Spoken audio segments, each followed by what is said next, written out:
అంతరాయతిమిరోపశాంతయే శాంతపావనమచింత్య వైభవం తం నరం వపుషి కుంజరం ముఖే మన్మహే కిమపి తుందిలం మహః వసుదేవసుతం దేవం కంసచాణూరమర్దనం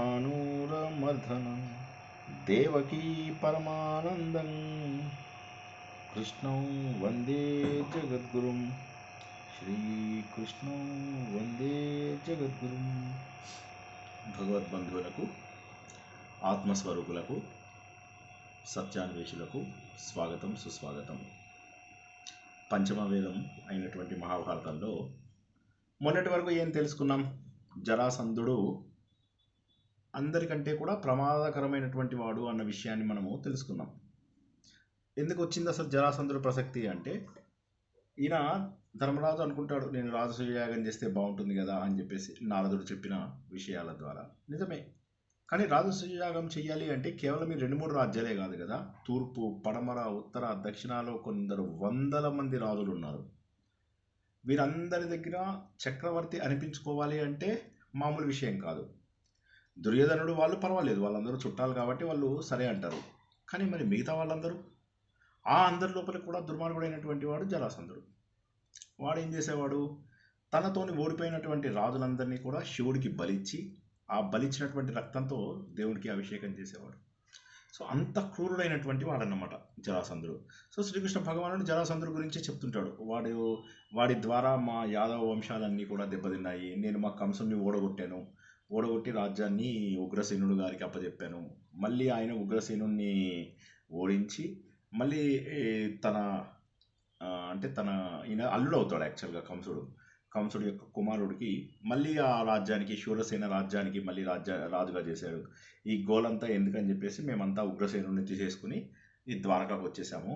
చాలాసార్లు రావడము, తన పెద్ద సైన్యంతో శత్రువులందరినీ తీసుకురావడము, వారందరితోటి నేను పోరాడము, ఇవన్నిటికంటే కూడా ప్రజలకు ప్రశాంతత కావాలి ముందు, అందుకని చెప్పి యుద్ధాలకు దూరంగా నేను ద్వారకకు వెళ్ళిపోయాను.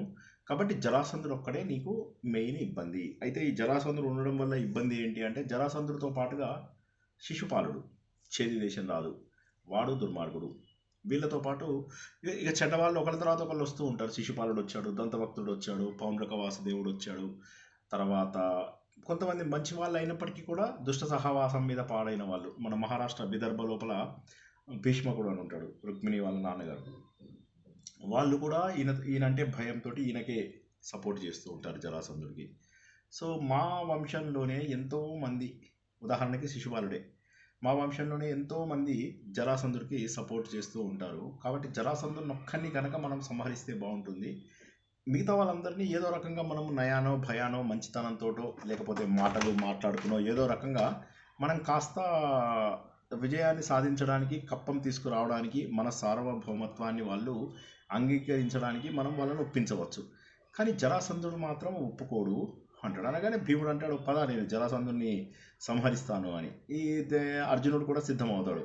అనగానే అప్పుడు శ్రీకృష్ణుడు నవ్వుతూ ఉంటాడు అనమాట. అర్జునుడు అంటాడు, ఇంక నేను ఈ గాంధీవం ఎందుకు వేసుకోవడము, జరాసంధుడిని ఖచ్చితంగా, జరాసంధుడే కాదు మిగతా అందరూ రాజులని కూడా మేము పరాజయము లేదా నయానో భయానో మన సార్వభౌమత్వాన్ని ఒప్పుకునేలాగా చేస్తామన్నయ్య. ఇవన్నీ లేనప్పుడు నా బాణము, నా గాంధీవము, నీకు రాజ్యము, ఈ మయసభ ఇవన్నీ ఎందుకు? ఈ పరాక్రమం, క్షత్రియుడికి పరాక్రమము అందరి లోపల గుర్తింపే కదా కావాల్సింది అంటాడు. అనగానే కృష్ణుడు అంటాడు, నువ్వు అనవసరంగా నిన్ను నేను ఇబ్బందిలో పెడుతున్నాను నా రాజసూయాగం కోసము అని చెప్పేసి శ్రీకృష్ణుడు ధర్మరాజుతో ఉంటాడు. ధర్మరాజు శ్రీకృష్ణుడితో ఉంటాడు. శ్రీకృష్ణుడు నవ్వుతాడు అనమాట. లేదు, దుష్ట సంహారం జరిగేటటువంటి అవసరము ఏర్పడింది అని. అసలు ఇంత దుర్మార్గుడు ఎలా అయ్యాడు, ఇంత బలవంతుడు ఎలా అయ్యాడు, అసలు ఏమిటి ఆయన కారణం ఏమిటి, ఆయనది కొద్దిగా ఆయన రాజ్యం ఏంటి, ఆయన కథ ఏంటి, కొద్దిగా ఒకసారి చెబుతావా అని అడుగుతాడు అనమాట. అడిగితే ఆయన అంటాడు, ఏం లేదు, ఈ మగధ అంటే బీహార్ అనమాట. ఈ బీహార్ రాజు అయినటువంటి జయద్రథుడు అని చెప్పేసి, బృహద్రథుడు అని ఎవరైతే ఉంటారో ఆయన కాశీరాజు పుత్రికలను పెళ్లి చేసుకున్నాడు. చాలా సంతోషంగా ఉన్నారు వాళ్ళు, చాలా ఆనందంగా ఉన్నారు. మనం గత వారం కూడా కొంత తెలుసుకున్నాం. హంస, డింబకులు అని చెప్పేసి ఇద్దరు ఆయనకు అసిస్టెంట్లు ఉండేవాళ్ళు, బౌన్సర్ల లాగా అనమాట. వాళ్ళు అసలు ఏది కూడా ఈయన దాకా రానిచ్చేవాళ్ళు కాదు. అటువంటి వాళ్ళు ఉన్నారు. ఈయనకు జీవితం అంతా బాగుంది, కానీ ఏ విధంగా కూడా ఈయనకు పిల్లలు ఎన్ని రోజుల తర్వాత కూడా ఆయనకు పిల్లలు పుత్ర సంతానం జరగదనమాట. జరగకపోయేసరికి ఏమవుతుంది, అప్పుడు తపస్సుడైనటువంటి చండ కౌశికుడు ఆ రాజ్యం గుండా వెళ్తూ కనిపిస్తాడు. కనిపించగానే అప్పుడు ఆయనతోటి చెప్పుకుంటాడు అనమాట, తనకు వచ్చినటువంటి ఇబ్బందిని చెప్పుకుంటాడు. చెప్పుకుంటే అప్పుడు ఆయన అంటాడనమాట, సరే నువ్వు ఇన్ని రోజులుగా సేవ చేస్తున్నావు కాబట్టి ఒక పని చేద్దాము, ఈ పైనుంచి ఒక మామిడి పండు ఆటోమేటిక్గా నా చేతిలో పడింది, చూసావు కదా. సో కాబట్టి ఆ పడ్డటువంటి మామిడి పండును నేను నీకు ప్రసాదంలాగా ఇస్తున్నాను, ఈ ప్రసాదాన్ని నువ్వు స్వీకరించు, ఇది మంత్రించి ఇచ్చాను నేను నీకు, కాబట్టి ఇది కనుక స్వీకరిస్తే నీ భార్యలు వారికి ఇది వస్తుంది అని చెప్పి, అంటే వారికి పిల్లలు పుడతారు అని చెప్పి అనుకున్నట్టుగానే ఈయన ఏం చేస్తాడు, వెళ్ళిన తర్వాత దాన్ని 2 ముక్కలు చేసేసి చెరో ముక్క వాళ్ళకి ఇస్తాడు. ఇచ్చేసరికి ఇంకా వాళ్ళిద్దరూ కూడా చక్కటి గర్భం దాలుస్తారు, చాలా బాగా ఉంటుంది, అంతా బాగుంది అనుకుంటారు. చివరికి 9 మాసాలు మోసిన తర్వాత పిల్లవాడు సగం భాగంతో పుడతాడు అనమాట. ఒక కాలు, ఒక చెయ్యి, ఒక సగభాగము ఇలా పుడతాడు అనమాట. వీళ్ళు చూసేసి భయపడిపోతారు ఆ భార్యలిద్దరు. వాళ్ళు బృహద్రథుడికి ఇది చూపించాలి అంటే సిగ్గేస్తుంది వాళ్ళకి. ఈ ముక్కలను రెండింటిని బయట పారేయండి అని చెప్పేసి బయట పారేస్తారనమాట. పరిచారకులేమో ఈ మాంసఖండాలని బయట పారేస్తారు. బయట పారేస్తే వీళ్ళ రాజ్యం పైననే ఆధారపడి జరా అని ఒక రాక్షసు ఉంటుంది అనమాట. ఆమె ఏం చేస్తుందంటే ఈ మాంసఖండాలను తినాలి అని చెప్పేసి వస్తూ ఉంటుంది. రాత్రిపూట ఎక్కడైనా ఏమన్నా దొరికితే తినేస్తూ ఉంటుంది. అది కాక ఇంతకుముందు మనం ఏం తెలుసుకున్నాము, జరాసంధుడు రక్తంతో అభిషేకం చేసి వాళ్ళని కూడా బయట పారేస్తూ ఉంటాడు. చేస్తుంటే ఆ జరా అనే రాక్షసి వారిని కూడా తింటూ ఉంటుంది అనమాట. అంటే జరాసంధుడు ఏంటంటే ఇదంతా తన డ్యూటీలో భాగం అనుకుంటూ చేస్తూ ఉంటాడని చెప్పాం కదా. సో ఇది తర్వాత సంగతి నేను చెప్తున్నది. ఇప్పుడు ఇంకా జరా అక్కడ దాకా రాలేదు. కానీ జరా ఏంటంటే ఊర్లో ఏది జరిగినా కూడా అది తీసుకుంటూ ఉంటుంది అనమాట. సరే ఏది ఏమవుతుంది, ఆమె చూసి దాన్ని తిందాము అని చెప్పి ఇలా దగ్గరికి అనేసరికి 2 కాస్త అతుక్కుపోయి పిల్లాడు మంచిగా అందంగా చాలా దివ్యంగా కనిపిస్తాడు. ఒక్కసారిగా ఏడుపు మొదలెట్టగానే అప్పుడు ఇవేం చేస్తుందంటే ఆయనకు అప్పచెప్పగానే ఆయన చాలా సంతోషపడతాడు. సంతోషపడి, రాజు నువ్వు నాకెవరో తెలుసు, మా రాజ్యం పైననే ఆధారపడి ఉన్నదానివి, నాకు చాలా సంతోషంగా ఉంది, వీడు వజ్ర శరీరం కలిగినటువంటి నా కుమారుడు, చూడు ఎంత దృఢంగా ఎంత గట్టిగా ఉన్నాడో అని చెప్పేసి చాలా సంతోషపడతాడనమాట. నాకు మా చండ కౌశిక మహర్షి గారు ఇచ్చినటువంటి వరప్రసాదం ఇది. సో నువ్వు నా జన్మని, నా కులాన్ని, నా క్షత్రియ వంశాన్ని ఉద్ధరించడానికి నువ్వు వచ్చినటువంటి పుణ్య దేవతవి, నువ్వు రాక్షసివి కాదు అని చెప్పేసి జర సంధి చేసింది కాబట్టి జరాసంధుడు. జర ఆ రాక్షసి, సంధి అంటే కలపడం కాబట్టి జరాసంధుడు అని చెప్పేసి ఆమె పేరే పెట్టి ఆమెను మరింత సంతోషపరుస్తాడు అనమాట. అప్పటి నుంచి ఆమె కూడా చాలా సంతోషంగా ఉంటుంది. తర్వాత ఈయన రాజులందరినీ చంపుతూ మన జరాసంధుడు వాళ్ళ రక్తము అవి ఇవి కూడా ఈమెకి ఇస్తూ ఉంటాడనమాట. ఎనీవే తర్వాత బృహద్రథుడు కూడా బృహద్రథుడు అలా కొడుకుని చూసి మురిసిపోతూ ఉంటాడు. కొన్నాళ్ళకి మళ్ళీ చండ కౌశికుడు వచ్చి చూస్తాడు. అప్పుడు ఆయన చెప్తాడనమాట, నువ్వు నీకు ఎలాంటి కొడుకున్నాడో తెలుసా, వీడికి ఏ ఆయుధాలు ఏ అస్త్రాలు కూడా ఇతన్ని చంపలేవు, ఎంతోమంది రాజులను ఇతను జయించేటంత శక్తి వస్తుంది ఇతనికి.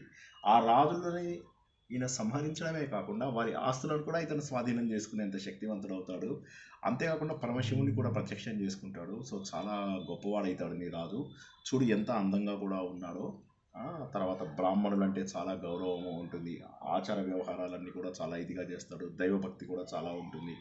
అన్ని రకాలుగా కూడా అతను నీ రాజ్యానికి నీ తర్వాత ఒక అర్హుడు అని చెప్పవచ్చు అని చెప్పేసి చెప్తాడు అనమాట. ఇంకా చాలా సంతోషపడతాడు బృహద్రథుడు. మళ్ళీ ఎప్పట్లాగే వానప్రస్థం రాగానే మళ్ళీ మనవళ్ళని చూద్దాం, మనవరాళ్ళని చూద్దాం, ముని మనవళ్ళని చూద్దాము, ముని మనవరాళ్ళని చూద్దాము, మళ్ళీ వాళ్ళ పిల్లల్ని చూద్దాము, వాళ్ళ పిల్లల్ని చూద్దాము, ఇంకా బంగ్లాలు కట్టించుకుందాము, ఇంకా కార్లు కొనుక్కుందాము, ఇవన్నీ అనుకోకుండా ఆయన వానప్రస్థం సమయం రాగానే భార్యను తీసుకుని బృహద్రథుడు అప్పుడు తన కుమారుడికి రాజ్యాన్ని అప్పచెప్పించేసి వెళ్ళిపోతాడనమాట. ఇంకేముంది, ఇక జరాసంధుడు తండ్రి వెళ్ళిపోయిన తర్వాత ఇందాక చెప్పినటువంటి హంస డింబకులు ఉన్నారు కదా, వారి సహాయంతో ఇక రాజులందరినీ కూడా జయించేస్తూ ఉంటాడు. ఒకరోజు మనం గత వారం చెప్పుకున్నట్టుగా ఏదో యుద్ధం లోపల హంస అనే వేరే పేరున్నవాడు చనిపోతాడు. చనిపోగానే డింబకుడికి చెప్పి ఇట్లా నీ తమ్ముడు చనిపోయాడు అనగానే వాడు డింబకుడు కూడా చనిపోతాడు అనమాట. ఇప్పుడు నిజమైన హంసవాడు చచ్చిపోతాడు. ఇలా హంస డింబకులు చనిపోయిన తర్వాత వాడు చాలా బాధపడతాడనమాట. సో ఇది అసలు కథ. సో ఈ విధంగా జరాసంధుడు జన్మనెత్తాడు ఓ మహారాజా, ధర్మరాజా అని చెప్పి శ్రీకృష్ణుడు చెప్పి, నువ్వేమీ బెంగపడకు, ఆ జరాసంధుడిని చంపగలిగే వాళ్ళు భీమార్జునులు మాత్రమే, నేను చంపకూడదు, చంపలేను, మా వంశానికి ఉన్న కథ వేరు అని తన వంశంది చిన్నగా క్లుప్తంగా స్టోరీ చెప్తాడనమాట. తన వంశం లోపల ఏ విధంగా తను దేవకి వసుదేవులు తనకు పుట్టడము, ఈ ఉగ్రసేనుడు యొక్క కుమారుడు అయినటువంటి కంసుడు ఏ విధంగా ఉగ్రసేనుడి యొక్క కుమారుడు, ఇది మనం ఆల్రెడీ తెలుసుకున్నది. దేవకుడు అనే ఒక ఆయన ఉంటాడు, ఆయన యొక్క కుమార్తె దేవకీదేవి తనకు ఇచ్చి ఎలా పెళ్లి చేశాడు, తర్వాత తను వారిని కాపురానికి పంపిస్తూ ఉంటే, ఈయన వసుదేవుడు ఎవరు, మంత్రి అన్నమాట. ఎవరి దగ్గర, ఉగ్రసేనుడి దగ్గర మంత్రి. సో తర్వాత కంసుడికి కూడా మంత్రిగానే పనిచేస్తూ ఉంటాడు, కృష్ణుడి వాళ్ళ నాన్నగారు అన్నమాట. సో తర్వాత ఏం జరిగింది, మనకు అశరీరవాణి వచ్చి చెప్తుంది, ఓ కంసా, నువ్వు ఈయనకు పుట్టేటటువంటి నీ చెల్లెలని దేవకదేవిని అనుకుంటున్నావు, ఆవిడకు పుట్టినటువంటి సంతానమే, 8వ సంతానమే నీకు చావుకు కారణమవుతాడు అని చెప్పడము. మనకు ఆ కథ అంతా తెలుసు కదా, అవన్నీ చెప్తాడు. చెప్పిన తర్వాత చివరికి ఇట్లా నేను కంసుడిని సంహరించాను, కంసుడిని సంహరించిన తర్వాత అప్పటి నుంచి నేను జరాసంధుడికి నేను శత్రువుని అయ్యాను. ఎందుకంటే కంసుడు యొక్క మామగారే జరాసంధుడు, ఆ జరాసంధుడి యొక్క 2 కూతుళ్ళు కంసుడి యొక్క భార్యలు. సో అప్పటి నుంచి మాటకి నాతో ఏదో రకంగా గొడవ పెట్టుకోవడానికి వస్తూ ఉంటాడు. ఇప్పటికి ఎన్నిసార్లు నా మీద దండయాత్ర చేశాడు, ఈ మన మహమ్మద్ గజనీ చేసినట్టుగా ఎన్నో దండయాత్రలు చేశాడయ్యా. కాబట్టి నువ్వు ఇక బెంగపడకు, అతనికి సమయం ఆసన్నమైంది, నేను చంపకూడదు, యాదవ వంశంతో అతనికి చావు లేదు. సో కాబట్టి అది నాకు తెలుసు, అందుకోసం అని చెప్పేసి నేను అతన్ని చంపడానికి అర్హుడు అని కాదు, భీమార్జులను నాతో పంపించు అంటాడు. ఇక భీమార్జులు కలిసి వీళ్ళు ముగ్గురు బ్రాహ్మణ రూపంలో వెళ్తారు. ఎందుకని బ్రాహ్మణ రూపంలో వెళ్తారు అంటే, అతనికి బ్రాహ్మణులు అంటే బాగా గౌరవం. ఆ రోజుల్లో ఉండేది. బ్రాహ్మణులు అంటే ఎవడు పడితే వాడు బ్రాహ్మణుడు కాదు. ఇప్పుడు ఈ రోజుల్లో కూడా బ్రాహ్మణులు అనేవాళ్ళు కొంతమంది ఉన్నారు. వాళ్ళు ఎవరైతే ఉన్నారో శాస్త్ర పద్ధతులు, విధి విధానాలు అన్నీ తెలియడము, పురాణానికి హితం చేసే వాళ్ళు అయి ఉండడము, తర్వాత వేదాల యొక్క సారాన్ని తెలుసుకున్నటువంటి మహానుభావులు ఈ రోజుల్లో కూడా ఉన్నారు. ఆ రోజుల్లో ఏంటంటే ఎక్కువ మంది బ్రాహ్మణులు ఇదే పని చేస్తూ ఉండేవారు. సో అందుకోసం అని చెప్పేసి ఆ రోజుల్లో వాళ్ళకి విలువ ఉండేది. ఎందుకంటే బ్రహ్మదేవుడు అందించినటువంటి ఆ జ్ఞానము వీళ్ళ దగ్గర ఉంది అని చెప్పేసి వాళ్ళని ఆ రోజుల్లో చాలా గౌరవించేవారు. వీరు కూడా అదే వేషాలు వేసుకుని చక్కగా కపట బ్రాహ్మణుల వేషం లోపల వెళ్తారనమాట. అక్కడ వెళ్తూ దారి లోపల చూస్తూ వెళ్తూ ఉంటారు. చైత్యక పర్వతం అని ఒక కొండ ఉంటుంది. ఆ కొండ మీద ఇట్లా ఏమంటారు, డ్రమ్స్ కొట్టడానికి ఉంటాయన్నమాట. అప్పుడు ఎవరైనా కనుక కొత్త మనుషులు ఈ నగరంలోకి ప్రవేశిస్తే అవి మోగిపోతాయి.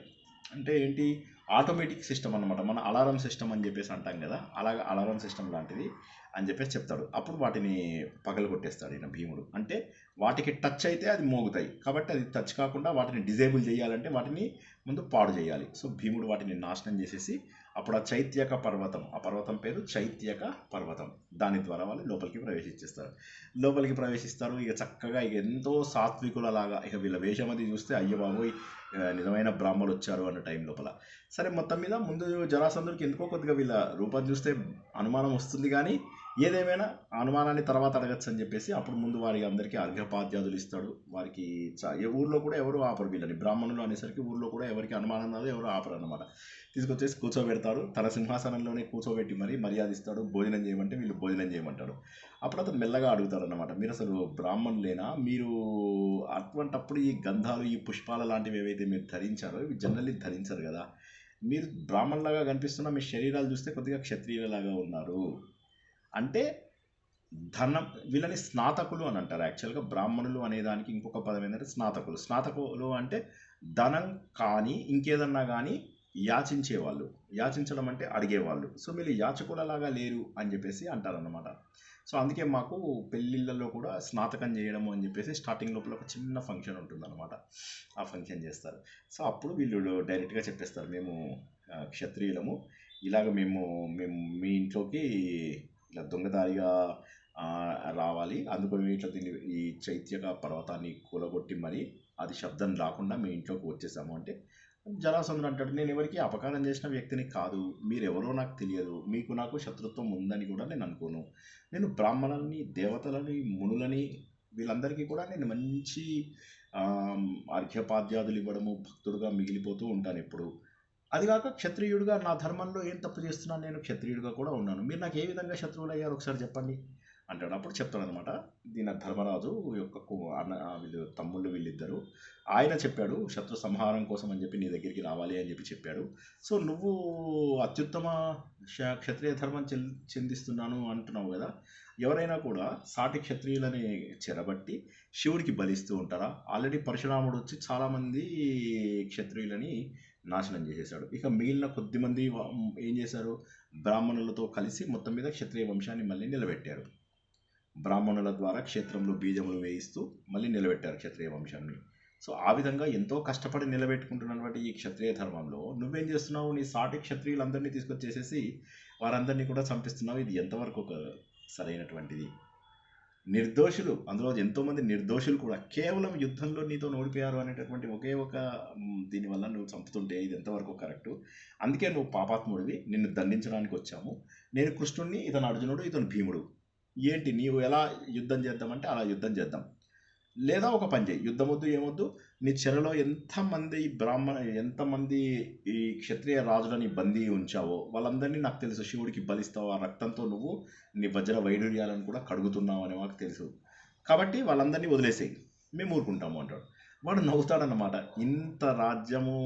ఇన్ని రాజ్యాలు సంపాదించాను, ఇంత డబ్బు సంపాదించాను, ఇంత గొప్పగా బతుకుతున్నాను, నేను కృష్ణుడా, నువ్వు నా చేతుల్లో ఎన్నోసార్లు ఓడిపోయావు, మర్చిపోయావా? ఎన్నిసార్లు నేను నిన్ను వదిలేశాను, అలాంటిది నువ్వు నా దగ్గరకు వచ్చి నువ్వు గర్వంగా నీకు భయపడి ఇప్పుడు ఉన్నటువంటి రాజులందరినీ వదలమంటావా? ఎంతవరకు? నీకు సైన్యం తెచ్చుకున్నావా? పోనీ చెప్పు. సైన్యం తెస్తే వాళ్ళ సైన్యంతో పోరాడదాంలే, క్షత్రియుని కదా, సైన్యం తెస్తే చెప్పు, మా సైన్యాన్ని పంపిస్తాను అంటే వీళ్ళంటారు లేదు లేదు, నేను సైన్యాన్ని ఏం తెచ్చుకోలేదు అంటాడు. సరే మీరు ముగ్గురు వచ్చారు కదా, చెప్పండి మరి మీ ముగ్గురు కలిసి నాతో పోరాడతారా ఎట్లా అంటాడు. శ్రీకృష్ణుడు అంటాడు అలా కాదు అంటాడు. అంటే సరే అయితే మీలో ఇద్దరు కానీ ఒకరు కానీ ఎలా మీరేం చెప్తారో చెప్పండి, like me terms and conditions ప్రకారము ఐఎమ్ రెడీ టు ప్లే, నేనేం పాకిస్తాన్ కాదు సో అని చెప్పేసి అంటాడు అనమాట. అనగానే అప్పుడు వాళ్ళు సరే అయితే ఒక్కడనే యుద్ధం చేయిద్దాంలే, అట్లా మాకు కూడా ముగ్గురు కొట్లాడాలని ఏం లేదు. సరే అయితే మరి భీముడితో నేను పోరాడతాను, అయితే రేపు మాట్లాడుకుందాము, రేపు యుద్ధం మనము చేద్దాము, ఇక నా కొడుకుని నేను రాజ్యాభిషేకం చేస్తాను, ఎందుకైనా మంచిది. భీముడైతే బలవంతుడు, అతడి చేతిలో ఓడిపోయినా కూడా నేను ఏ విధమైనటువంటి బాధపడాల్సిన అవసరం లేదు అని చెప్తాడు. తన కుమారుడైనటువంటి సహదేవుడికి రాజ్యాభిషేకం చేస్తాడు. నెక్స్ట్ డే ఊర్లో వాళ్ళందరూ కూడా వీళ్ళిద్దరి మధ్య యుద్ధం చూడడానికి వస్తారు. వచ్చినప్పుడు వాళ్ళందరూ కూడా బ్రాహ్మణులందరూ వస్తారు, బోల్డర్ని ఆశీర్వాదాలు ఇస్తారు. ఓకే, చాలామంది ఇతడికి రోగాలు అవి రాకుండాను మధ్యలో ఎనర్జీ డ్రింక్స్ అవి కూడా చక్కగా రెడీ చేసి పెడుతూ ఉంటారు, రకరకాల మూలికలన్నీ ఇస్తారు జరాసంధుడికి. అట్ ద సేమ్ టైం వీళ్ళకు కూడా మంచి మర్యాదలు చేస్తూనే ఉంటారు ఊర్లో వాళ్ళు కూడా. సో వచ్చిన తర్వాత తన కుమారుడు రాజ్యాభిషేకం అయిపోయింది, అంతా అయిపోయింది, ఇక భీముడితోటి యుద్ధం, ఇక ఒకరినొకరు ఓడగొట్టాలి. ఎలా అంటే ఘోరాతి ఘోరమైనటువంటి మల్ల యుద్ధం. ఎందుకంటే మనకు ముందు తెలిసినట్టుగా అస్త్రాలతోని శస్త్రాలతోటి ఇతను మరణించడు అన్నటువంటి విషయాన్ని మనము ముందు తెలుసుకున్నాం. ఇంకొక విషయం మనం ఏం తెలుసుకున్నాము, జరాసంధుడు, భీముడు, కీచకుడు, దుర్యోధనుడు, ఈ నలుగురిలో ఎవరైనా ఒకరిని చంపితే వాడే మిగతా ముగ్గురిని చంపుతాడనమాట. సో ఇప్పుడు ఇక్కడ జరాసంధుడు భీముల్లో ఎవడు గెలుస్తాడు అనేటటువంటిది ఇట్స్ అన్ ఇంపార్టెంట్ ఆస్పెక్ట్. సరే ఒకరినొకరు తోస్తూ ఉంటారు, తన్నుకుంటూ ఉంటారు, మళ్ళీ ఒకరినొకరు ఓడించాలనే కోరిక రోజు రోజుకి పెరుగుతుంది. అలా 13-14 రోజులు, అంటే సుమారుగా పాడ్యం నాడు స్టార్ట్ చేస్తే త్రయోదశి దాకా అలా గొడవ జరుగుతుంది, కార్తీక మాసంలో అనమాట. అలా గొడవ జరుగుతూ ఉంటుంది. జరాసంధుడు అప్పటికి బాగా అలసిపోయి ఉంటాడు అనమాట. భీముడు ఇంకా జరాసంధుడు అలసిపోయినాడు, ఇదే సమయం అని చెప్పేసి చెప్తాడనమాట. చెప్పగానే అప్పుడు అని ముందు ఆయన ఏం చేస్తాడు, వ్యాస భాగవతం ప్రకారం ఏంటంటే ముందు ఫస్ట్ క్లూ ఇస్తాడు. ఏంటంటే ఒక గడ్డి పోచని తీసుకొచ్చి ఇలా విరుస్తాడు అనమాట. విరవగానే ఏమవుతుంది, అప్పుడు వెంటనే ఇతను జరాసంధుడిని ఇట్లా విరిచేస్తాడు, ఎవరు, భీముడు. ఎందుకంటే జరాసంధుడు అప్పటికి బాగా అలసిపోయాడు. విరిచేయగానే ఏమవుతుంది, మళ్ళీ ఆ 2 ముక్కలు వచ్చి అతుక్కుంటాయి. అతుక్కోగానే అప్పుడు మళ్ళీ శ్రీకృష్ణుడు రెండవ క్లూ ఇస్తాడు, మళ్ళీ గడ్డిపోచని ఇలా వేస్తాడు, అటు పక్కన ఇటు పక్కన అటు వేయగానే అప్పుడు భీముడు అలాగే చేస్తాడు. అలా జరాసంధుని కింద పారేస్తాడు, పారేసి మొత్తం మీద ఘోరంగా అతన్ని సంహరిస్తాడు అనమాట. అటొక ముక్క ఇటొక ముక్క వేస్తాడు. ఆ విధంగా అప్పుడు అందులో రాజ్యంలో ఉన్నటువంటి మిగతా బందీలుగా ఉన్నటువంటి క్షత్రియ రాజులందరినీ కూడా విడిపిస్తారు. వారందరూ కూడా చాలా సంతోషపడతారు. జరాసంధుడు కుమారుడైనటువంటి సహదేవుడు వచ్చి, వాసుదేవ నన్నేమి చెయ్యకు, నేను మంచివాడినే, సో నాతోనేమీ లేదు, మా నాన్నగారు చేసేది తప్పని నాకు తెలుసు, అంటే ఉత్తయ్య నువ్వు ఎందుకు భయపడుతున్నావు, నీకు మేము అభయం ఇస్తున్నాము, మేము నీ రాజ్యం తీసుకోవడానికి రాలేదు అని అనగానే తన దగ్గర ఉన్నటువంటి ఒక అద్భుతమైన రథం, సైమల్టేనియస్గా 2 యోధులు అందులో కూర్చొని చేయొచ్చు అనమాట, అటువంటి రథం ఇచ్చేస్తాడు. నగలు, బోల్డ్ అని నగలిస్తారు. భీముడు ఒక కిరీటాన్ని తెచ్చేసుకుంటాడు అక్కడి నుంచి. సో ఈ విధంగా మొత్తం మీద ఆ విధంగా జరాసంధుడి యొక్క వధ జరుగుతుంది. వీళ్ళు అద్భుతంగా, ఇంతలోకి గరుడు కూడా వస్తాడు. మొట్టమొదటిసారిగా ఇప్పటివరకు గుర్తుంచుకోండి, ఆయన విష్ణుమూర్తిలాగా చూపించినటువంటిది ఇదే మొట్టమొదటిసారి. గరుడుని పిలిపిస్తాడు శ్రీకృష్ణ భగవానుడు. మీకు జ్ఞాపకం ఉందా? మయసభ ప్రారంభమయ్యే ముందు ఖాండవ దహనం వచ్చేటప్పుడు ఆయనకి చక్రము గద వచ్చాయి అని చెప్పేసి తెలుసుకున్నాం. ఇప్పుడు ఆయనకి గరుడ గరుడ పక్షిని కూడా తెచ్చుకుంటాడు అనమాట. ఏది ఏమైతేనేంటి, సో ధర్మరాజు చాలా సంతోషపడతాడు. సంతోషపడిన తర్వాత ఇంకా మన నలుగురిని 4 దిక్కులకు పంపిస్తాడు అనమాట. అర్జునుడినేమో ఇటు ఉత్తర దిశకు పంపిస్తాడు, నార్త్ ఇండియా సైడు. తర్వాత ఇటు మన బెంగాల్ సైడ్, ఈస్ట్ సైడ్ అంతా కూడా భీముడిని పంపిస్తాడు. తర్వాత ఇటు కింద వసుదేవుడు కాదు, సహదేవుడిని పంపిస్తాడు. కింద అంటే దక్షిణం సైడు, ఎడం పక్క అంటే పశ్చిమ దిశకేమో నకులుని పంపిస్తాడు. పంపిస్తే వాళ్ళు కూడా మంచి ఘోరాతి ఘోరమైనటువంటి యుద్ధాలు అవి చేస్తారు. ఇందులో ముఖ్యంగా మనం చెప్పుకోవాల్సింది సహదేవుడి యొక్క పాత్రని చెప్పుకోవాలి. ఎందుకంటే సహదేవుడు గొప్ప వీరుడు అన్నమాట. ఆయన సౌత్ సైడ్ వెళ్ళినప్పుడు మధ్యలో ఘటోత్కచుడు సహాయం తీసుకుంటాడు. తీసుకుని విభీషణుడి దగ్గరికి కూడా వెళ్ళి విభీషణుడి దగ్గరికి వెళ్ళి మొత్తం చెప్తాడనమాట. చెప్తే అప్పుడు విభీషణుడు కూడా సంతోషించి కప్పం కట్టడానికి సిద్ధపడతాడనమాట. సేమ్ మరి భీముడు చేసినటువంటి యుద్ధాలు లేకుండానే అతను శిశుపాలుడి దగ్గరికి వెళ్తాడు. శిశుపాలుడు అసలు ఏం మాట్లాడే, ఓ సింతేనా, నువ్వు ఆయన నాకు చాలా ఇష్టమైన వ్యక్తి, సో నో ప్రాబ్లం, ధర్మరాజుకి ఇవ్వడానికి నాకేముంది, మీ నాన్న పాండురాజు అంటే కూడా మాకు చాలా గౌరవం ఉందయ్యా అని చెప్పేసి అప్పుడు ఆయన కూడా సంతోషంగా నేను కప్పం కడతాను, నేను వస్తాను కూడా రాజు అని చెప్పి శిశుపాలుడు కూడా చెప్తాడు. శిశుపాలుడు ఎవరంటే శ్రీకృష్ణుడి శత్రువు. రుక్మిణీదేవిని శ్రీకృష్ణుడు పెళ్లి చేసుకుందాము అని అనుకున్నప్పుడు ఆ రుక్మిణీదేవిని పెళ్లి చేసుకుందాం అనుకున్నవాడు శిశుపాలుడు అన్నమాట. అది కాక వాడికి అమ్మాయిల పిచ్చి చాలా ఉంటుంది. ఊర్లోనే పెళ్ళైన ఆడవాళ్ళని కూడా తను తెచ్చేసుకోవడము, వాళ్ళ భర్తలను చంపేయడము అలాంటివి కూడా చేస్తూ ఉంటాడు శిశుపాలుడు. శిశుపాలుడు సాత్వత వంశానికి చెందినటువంటి వాడే. అది కూడా ఒక సాత్వత, భోజ, అందక, వృష్ణి ఇవన్నీ కూడా మనం ఇంతకుముందు ఏం చెప్పుకున్నాం, ఇవన్నీ కూడా యాదవ వంశాలు అని చెప్పి చెప్పుకున్నాం కదా. సో అతను మొత్తం మీద సరే, అతను కూడా ఏం మాట్లాడు, చక్కగా వస్తానంటాడు, నవ్వుతూ మాట్లాడతాడు. ఇటు మనకు మళ్ళీ ఎడం పక్కన ఏమంటారు, పడమర వైపు నకులుడు వెళ్తాడు. నకులుడు వెళ్ళిన వాటి లోపల చాలా ముఖ్యమైనటువంటిది అంటే శ్రీకృష్ణుడి దగ్గరికి వెళ్తాడు. శ్రీకృష్ణుడి దగ్గరికి వెళ్ళి కప్పం కట్టబడడం అనేది ఆశ్చర్యము. సో ఏది ఏమైనప్పటికీ కూడా ఆయనకు దండం పెట్టుకోవడము, ఆయన ఆశీర్వాదం తీసుకోవడము, సంతోషంగా వస్తాడు. అర్జునుడు మాత్రం విపరీతమైన యుద్ధాలు చేస్తాడు. ఘోరాతి ఘోరంగా ఎంతోమంది గంధర్వులని వీళ్ళని వాళ్ళని చాలామందిని ఓడగొడతాడు. అర్జునుడు వెళ్తూ ఉంటే ఎన్నో దేశాల వాళ్ళు అందరూ కూడా వాళ్ళ మిద్దెలపైన చూస్తూ ఉండిపోతారు అనమాట. ఇంత గొప్పవాడు వచ్చాడు మన రాజ్యంలోకి అని చెప్పేసి. ఈ విధంగా అన్ని చోట్ల నుంచి కూడా వీళ్ళు డబ్బులు తీసుకొచ్చేస్తారు. చాలా సంతోషంగా అనమాట. అంటే ముఖ్యంగా ఈయన ఏమంటారు, చాలామందిని సామంతరాజులు కూడా చేసుకుంటాడు ఈయన అర్జునుడు. తర్వాత ఇంకోటి ఏంటంటే నరకాసురుడి కుమారుడు ఒకడు ఉంటాడు, భగదత్తుడు అని చెప్పేసి. అది కూడా పెద్ద స్టోరీ, తర్వాత వస్తుంది అది. ఆ భగదత్తుడు ఇది ప్రాగ్ జ్యోతిష నగరం అని చెప్పేసి అంటారు దానికి. నరకాసురుడి కథ ఎవరికైనా తెలుసా? క్లుప్తంగా చెప్పమంటే చెప్తాను, ఎలాగో వస్తున్న తర్వాత చెప్పమంటే చెప్తాను. ఆల్రెడీ అందరికీ తెలిసే ఉంటుంది కదా. ఓకే, తర్వాత వస్తుందిలే, అది అప్పుడు చెప్పుకుందాం. సో మొత్తం మీద ఆ భగదత్తుడు కూడా ఈ అర్జునుడితోటి చాలా ఘోరంగా ఇది చేస్తాడు. భగదత్తుడు తన శక్తిని కూడా ఓడిపోయి అప్పుడు అతడు చాలా సంతోషపడి, అతను నాకేమీ ప్రాబ్లం లేదు, నాకు మీ నాన్నగారు కూడా తెలుసు, పాండురాజు కూడాను, నేను కడతాను తప్పకుండా, నేను మీకు కప్పం కడతాను అని చెప్పేసి అతను కూడా ఒప్పుకుంటాడు అనమాట. తర్వాత అర్జునుడు ఇలాగే అంతర్గిరి, బహిర్గిరి, ఉపగిరి, చాలా రకాల రాజులు, ఉలూక దేశం అని ఒకటి ఉంటుంది, ఆ రాజును ఓడగొడతాడు. ఇట్లా చాలామందిని ఓడగొడుతుంటాడు. మాలవ దేశం వాళ్ళు, పౌండ్ర దేశం వాళ్ళు, పైకి వెళ్తున్న కొద్దీ కాశ్మీర్ కూడా వస్తుంది. కాశ్మీర్లో ఉన్నటువంటి వాళ్ళు కొంతమంది ఆటవిక రాజులు కొంతమంది ఉంటారు, వీళ్ళందరినీ ఓడగొట్టి మొత్తం మీద ఇలా అమూల్యమైనటువంటి కానుకలను తీసుకొస్తారు. ఎంత డబ్బు తీసుకొచ్చేస్తారంటే వీళ్ళ బొక్కసం నిండిపోవడమే కాకుండా రాజసూయ యాగానికి కావలసిన డబ్బే కాకుండా విచ్చలవిడిగా డబ్బు ఖర్చు పెట్టినా కూడా ఇంకా ఎన్నో రోజుల పాటు తరగని సంపద ఉన్నంతగా తెస్తారన్నమాట నలుగురు వెళ్ళి. ఇతను ఎంత సంతోషపడతాడో అసలు. సో వెళ్ళిన తర్వాత ఇంకేముంది, అందరూ కూడా చాలా సంతోషం అయిపోతారు.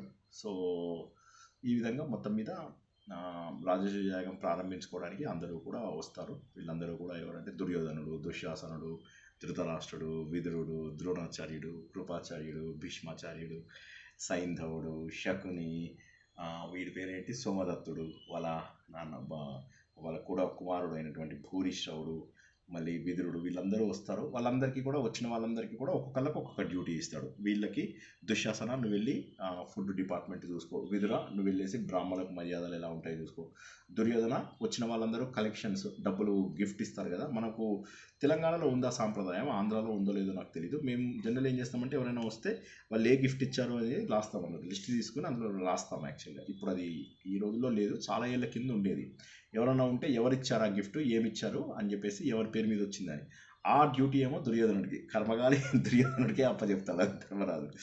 సరే ఇక వాళ్ళందరూ కూడా చాలా గ్రాండ్గా చేసేస్తారు. సో ఇంకా చాలా ఆనందంగా పైలుడు, తర్వాత ధౌమ్యుడు వీళ్ళందరూ కూడా మంచి ఋత్వికుల్లాగా చాలా ఇదిగా ఉంటుంది. యాజ్ఞవల్కుడు మనకు తెలుసు, ఆయన యజుర్వేదం అని చెప్పేసి. యాజ్ఞవల్కుడు గురువు గారితో కొట్లాడాడు అని చెప్పేసి మనం వేదం తెలుసుకున్నాం కదా, కృష్ణ యజుర్వేదం. ఆయన యజుర్వేదం చెప్పుకోవడానికి అని చెప్పి సుసాముడు అని ఒక ఆయన ఉంటాడు, ఆయన సామవేదం చెప్పుకోవడానికి. వేదవ్యాసుడేమో మెయిన్ ఈ వంశానికి మెయిన్ కాబట్టి ఆయనే ప్రధాన ఋత్వికుడుగా ఉంటాడు. ఈ విధంగా అందరూ కూడా చాలా అద్భుతంగా రాజసూయ యాగం ప్రారంభమవుతుంది అనమాట. ప్రారంభమైన తర్వాత ఇక అంతా అయిపోతుంది రాజసూయ యాగం చేసిన తర్వాత. సో బాగుంది. మరి ఇంక ఇప్పుడు ఇదంతా అయిన తర్వాత ఇలాంటి రాజసూయ యాగం లోపల ఒక పెద్దవాళ్ళని గౌరవించేటటువంటి సాంప్రదాయం ఉందయ్యా అని చెప్పేసి అంటారు అనమాట.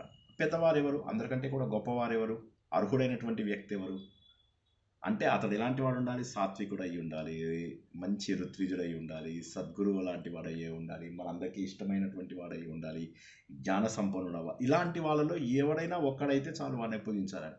సరే ధర్మరాజు అంటాడు, మీరే చెప్పండి తాతగారు, మీరు ఎవరికంటే వారికి అని. ఇంకెవరు, సాక్షాత్తు విష్ణు రూపమైనటువంటి శ్రీకృష్ణుడు ఉన్నాడు కదా, అతనే ఇక్కడ అర్హుడు అంటాడు. అనగానే అప్పటిదాకా కామ్గా ఉంటాడు శిశుపాలుడు. ఒక్కసారి శ్రీకృష్ణుడి పేరు రాగానే ఇంకా కోపం మండిపోతుంది. ఇతను అప్పటికే అర్ఘ్యం ఇచ్చేస్తాడు. అర్ఘ్యం ఇవ్వడం అంటే సమర్పణ అన్నమాట. ధర్మరాజు సమర్పిస్తాడు. ఇవ్వగానే ఒక్కసారిగా శిశుపాలుడికి కోపం వస్తుంది. కోపం వచ్చి అసలు ఈయనకి ఎలా ఇచ్చావు, ఈయన బ్రాహ్మణ కాదు, పోనీ ఒక దేశానికి రాజు అనుకుందాం, ఈయన దేశానికి ఏ దేశానికి రాజు కాదు కదా, ఆడవాళ్ళ వెనక్కి తిరిగేటటువంటి ఒక మామూలు మనిషి. ఇతనికి ఏ రకంగా నువ్వు ఇచ్చావు, చిన్నప్పటి నుంచి దొంగతనాలు అవి ఇవి చేశాడు, అతను ఏ రకంగా గొప్పవాడవుతాడు. ఇతనికి నువ్వు గౌరవించాలి అంటే ఒక రాజన్నా కావాలి, ఒక బ్రాహ్మణుడైనా కావాలి. ఇప్పుడు జరాసంధుడు ఉన్నాడు, మా జరాసంధుడు అన్నమాట. మా జరాసంధుడు ఏం చేశాడు, కృష్ణుడితో కొట్లాడడానికి కూడా ఇష్టపడలేదు. ఇతను ఒక దాసి జనంలాగా చూసుకున్నాడు, ఇతను ఒక సర్వెంట్ లాగా చూశాడు అతను కృష్ణుడిని. అటువంటి వాడిన మీకు అంత ఇష్టమైతే ఇంటికి పిలిచి మర్యాదలు చేసుకోండి, కానీ 10 మంది ఎదుటగా మీరు కృష్ణుడికి మర్యాద చేయడం అనేటటువంటిది చాలా తప్పు. ఇది దానికి అర్హత కాదు. ఎవరినయ్యా ఈ కృష్ణుడిని వృద్ధుడు అంటావా? వృద్ధుడు అంటే సరే, మరి కృష్ణుడు వాళ్ళ నాన్నగారు వసుదేవుడు ఉన్నాడు, మరి ఆయనను ఎందుకు నువ్వు పూజించవు? సరే, గురువులకే గురువు అయినటువంటి ఈయన ఉన్నాడు, మన భీష్ముడు ఉన్నాడు, ఆయన గురువు కాదా? అశ్వత్థామ గొప్పవాడు కాదా? కర్ణుడు రాజులలో గొప్పవాడు, మరి కర్ణుడిని పూజించావా? రాజులకే రాజు రారాజు అయినటువంటి దుర్యోధనుడు ఉన్నాడు, ఆయనను పూజించావా? మీ ఆచార్యులు ద్రోణాచార్యుడు, మీ అందరూ ఇంత విద్యతో ఇంత ఆనందంగా ఉన్నారంటే ఆయనని పూజించావా? ఏం అర్హత ఉంది అని చెప్పి శ్రీకృష్ణుడికి నువ్వు అగ్రతాంబూలం ఇస్తున్నావు నాకు చెప్పు. ఆఫ్టర్ ఆల్ భీష్ముడు చెప్పాడు అంటావు. భీష్ముడు చెప్తాడు, పెద్దవాడు, మతిమరుపు ఆయనకి సరిగ్గా తెలియదు ఇప్పుడు. అటువంటి వాడు ఆయన ముందు ఆయన చెప్పాడని చెప్పేసి ఇంతమంది ముందు నువ్వు ఈయన శ్రీకృష్ణుడు గుణవంతుడు, మహానుభావుడు, ఋత్విజుడు, మంచి క్షత్రియుడు, ఇన్ని మాటలు మాట్లాడుతున్నావు, ఇక్కడ వచ్చిన వాళ్ళందరినీ అవమానిస్తావా? సరే, నువ్వు ఏదో అజ్ఞానంతో నీకు తెలియక ఇస్తున్నావు. ఈయనేంటి తీసుకోవడం, ఇంత అర్ఘ్యాన్ని తీసుకోవడానికి ఈయనకు అర్హత లేదని తెలిసి కూడా అందరి లోపల గొప్ప చూపించుకోవడానికి శ్రీకృష్ణుడు చేస్తున్నాడు. శ్రీకృష్ణుడిని పూజించడం అనేది ఒక నపుంసకుడికి పెళ్లి చేయడం లాంటిది, చెవిటివాడికి ఒక చక్కటి సంగీతం వినిపించడం లాంటిది, గుడ్డివాడికి ఒక అందమైన అమ్మాయిని చూపించడం లాంటిది. ధర్మరాజా, నిన్ను చూసి సభ లోపల చూసుకో, అందరూ ఏమంటున్నారు, వారందరూ నిన్ను చూసి నవ్వుతున్నారు అని. అప్పుడు ధర్మరాజు అంటాడు, అలా కాదు, పరుషంగా మాట్లాడడం తప్పు కాదు, వచ్చేది మహారాజా అని వాళ్ళ మాట్లాడడం తప్పు కాదు, ఆయన మహావిష్ణువు అవతారం కదా, ఆయన పూజార్హుడు అన్నాము అంటాడు. అనగానే అప్పుడు నవ్వుతాడనమాట. అప్పుడు ఈయనేంటి పూజార్హుడు అని. అప్పుడు భీష్ముడు చెప్తాడు ఒక 50 పేజీల కథ. ఓకే, దాన్ని మనము అంత వివరంగా తెలుసుకోని అవసరం లేదు, మనం ఆల్రెడీ అవతారాలన్నీ కూడా ఇంతకుముందు తెలుసుకున్నవే. చెప్తాడు, ఈయన ఎవరు అనుకుంటున్నావు అని. అప్పుడు స్టార్ట్ అవుతుంది. ఎక్కడి నుంచి స్టార్ట్ అవుతుంది? ముందు ఈ సృష్టి లోపల ఏమీ లేదు, ఆ సమయం లోపల దేవుడు అవ్యక్తం నుంచి వ్యక్తమయ్యాడు. ఆ వ్యక్తమైనటువంటి పరబ్రహ్మ తనలోంచి ఈ సృష్టి మొత్తాన్ని చేశాడు. ఆ చేసినప్పుడు 14 భువనాలుగా చేశాడు. ఆ 14 భువనాలుగా చేసినటువంటి ఇందులోపల రకరకాల లోకాలను సృష్టించాడు. అలా లోకాలుగా సృష్టించినప్పుడు సహస్ర శీర్ష పురుష సహస్రాక్ష సహస్రపాతని అందరి చేతులు, అందరి కాళ్ళు, అందరి తలలు, అందరి శరీరాలు అన్నీ తనే అయి ప్రపంచంలో అన్ని రకాల జీవరాశులు తనే అయి జన్మనెత్తాడు. ఆ సమయం లోపల మధుకైటపులు అనేటటువంటి రాక్షసులు వస్తారు. ఈయన చెవిలోంచి వచ్చిన చెడు పదార్థం నుంచి వాళ్ళు వస్తారు. వాళ్ళని ఎవరు ఓడించలేరు. వారిని ఈయననే ఓడిస్తాడు. వాళ్ళ యొక్క శరీరాల ద్వారా ఈ మొత్తం భూమి ఏర్పడింది. ఆ భూమినేమో హిరణ్యాక్షుడు పట్టుకెళ్ళిపోతాడు. ఆ హిరణ్యాక్షుడు పట్టుకెళ్తే హిరణ్యాక్షుడిని చంపడానికి ఆయన అందులోంచి నీళ్ళల్లోంచి యజ్ఞవరాహం లాగా బయటికి వచ్చి భూమిని కాపాడాడు. తర్వాత హిరణ్యకశిపుడు ఆయనని నరసింహ అవతారం లోపల ఆయనను తుదముట్టించాడు. తర్వాత వచ్చినటువంటి ఇతను ఎవరు వామనుడు, వామన అవతారం లోపల బలిచక్రవర్తిని మదమంచాడు. పరశురాముడి రూపంలో వచ్చాడు. ఈ ప్రపంచంలో ఉన్నటువంటి క్షత్రియులందరూ చెడ్డవాళ్ళైనటువంటి క్షత్రియులందరినీ కూడా తప్పుదారిలో వెళ్తున్న వాళ్ళందరినీ కూడా తుదముట్టించాడు. అంతేకాదు దత్తాత్రేయుడి రూపంలో త్రేతాయుగంలో వచ్చాడు. వచ్చేసి ఏ రకంగానైతే యజ్ఞ యాగాలు ఇవి అవి అన్నీ నాశనం అయిపోతున్నాయో ఆ సమయంలో కూడా వాటన్నిటినీ కూడా బాగు చేయించాడు. మళ్ళీ ఒక సిస్టమ్ అంటూ ఏర్పాటు చేశాడు. ఒక మహా గురువుగా మిగిలిపోయాడు. తర్వాత కార్తవీర్యార్జునుడు ఎవరైతే మాహిష్మతి రాజు ఉన్నాడో, ఆ మాహిష్మతి అంటే మధ్యప్రదేశ్ అన్నమాట. మాహిష్మతి రాజు అయినటువంటి కార్తవీర్యార్జునుడు చాలా గొప్పవాడు. అటువంటి వాడు అనుకోకుండా ఒకరోజు జమదగ్ని ఆశ్రమానికి వెళ్ళడము, జమదగ్ని ఆశ్రమంలో ఉన్నటువంటి కామధేను యొక్క పిల్లని చూసి ఇది నాకు కావాలి అనుకోవడము, అది విననందుకు జమదగ్నిని చంపి, ఇవన్నీ కథలు మనం తెలుసుకున్నవి కాబట్టి నేను సూపర్ ఫాస్ట్గా చెప్తున్నా. ఎవరికైనా ఏదైనా కథ వివరంగా కావాలంటే ప్రశ్నోత్తరాల సమయంలో అడగండి, డీటెయిల్గా చెప్తా. ఆ జమదగ్నిని అప్పుడు అతను అది చెప్పకుండా పట్టుకెళ్ళిపోతాడు. అప్పుడు పరశురాముడు వెనక్కి రావడము, వెనక్కి వచ్చేసి చూసి అప్పుడు మళ్ళీ మొత్తం కార్తవీర్యార్జునుడిని చంపడమే కాకుండా దుష్టులైనటువంటి రాజులందరినీ చంపారు. ఆయన రామావతారం ఎత్తాడు. తర్వాత రామావతారం ఎత్తిన తర్వాత మహానుభావుడు లాగా ఆయన మిగిలిపోయి రావణాసుర కుంభకర్ణులని చంపడం ద్వారా జయ విజయ యొక్క మరొక అవతారాన్ని కూడా ఆయన చాలింపచేశాడు. ఆయనే ఇప్పుడు తనలో ఉన్నటువంటి పూర్తి లక్షణాల ద్వారా శ్రీకృష్ణ పరమాత్మ ద్వారా వచ్చాడు. రావడమే కాదు, చిన్నప్పటి నుంచి బకాసురుడు వాళ్ళు ఎంతమందిని చంపాడో ఒకసారి మన అందరికీ తెలిసిందే కదా. పోతన నుంచి ఈ ఏమంటారు అంతమంది రాక్షసులను చంపినటువంటి వాడు అయినా ఎంతోమందిని చంపి ఆయన ఈ రోజుల్లో ఇంత మహానుభావుడుగా వచ్చాడు. ధర్మ సంస్థాపన కోసం అని చెప్పేసి వచ్చినటువంటి మహానుభావుడు ఆయన సాక్షాత్తు ఆ పరబ్రహ్మ స్వరూపమే అని చెప్పేసి భీష్ముడు శ్రీకృష్ణుడి యొక్క అసలు కథను ఒక 50 పేజీల నిండా చెప్తాడు. ఒక్కొక్క అవతారాన్ని డీటెయిల్గా వర్ణించుకుంటూ చెప్తాడు అనమాట. చెప్పగానే అప్పుడు శిశుపాలుడు నవ్వుతాడనమాట. నీకు తెలివి తక్కువైంది. ఒక కొంగని చంపాడు, ఒక హంసను చంపాడు, ఒక పాముని చంపాడు, ఒక బండిని ఒక తన్ను దన్నాడు, శకటాసురుడు రూపంలో కూడా వచ్చిన వాడిని, లేదా ఒక చెట్టును విరిచాడు. 2 చెట్ల నుంచి వెళ్తే గంధర్వులకి శాప విమోచనం అవుతుంది కదా అది. సో ఇవన్నీ కథలు చెప్పి వాటి ద్వారా ఈయనని గొప్పవాణ్ణి చెయ్యకు. ఇతను పరాక్రమవంతుడు కాదు. మీరు అట్లా మాట్లాడారంటే ఇతను ఎవరో తెలుసా, ఇతనికి ఏమీ సిగ్గు లేదు, శరం లేదు అని ఇష్టం వచ్చినట్టు తిరుగుతూ ఉంటాడు.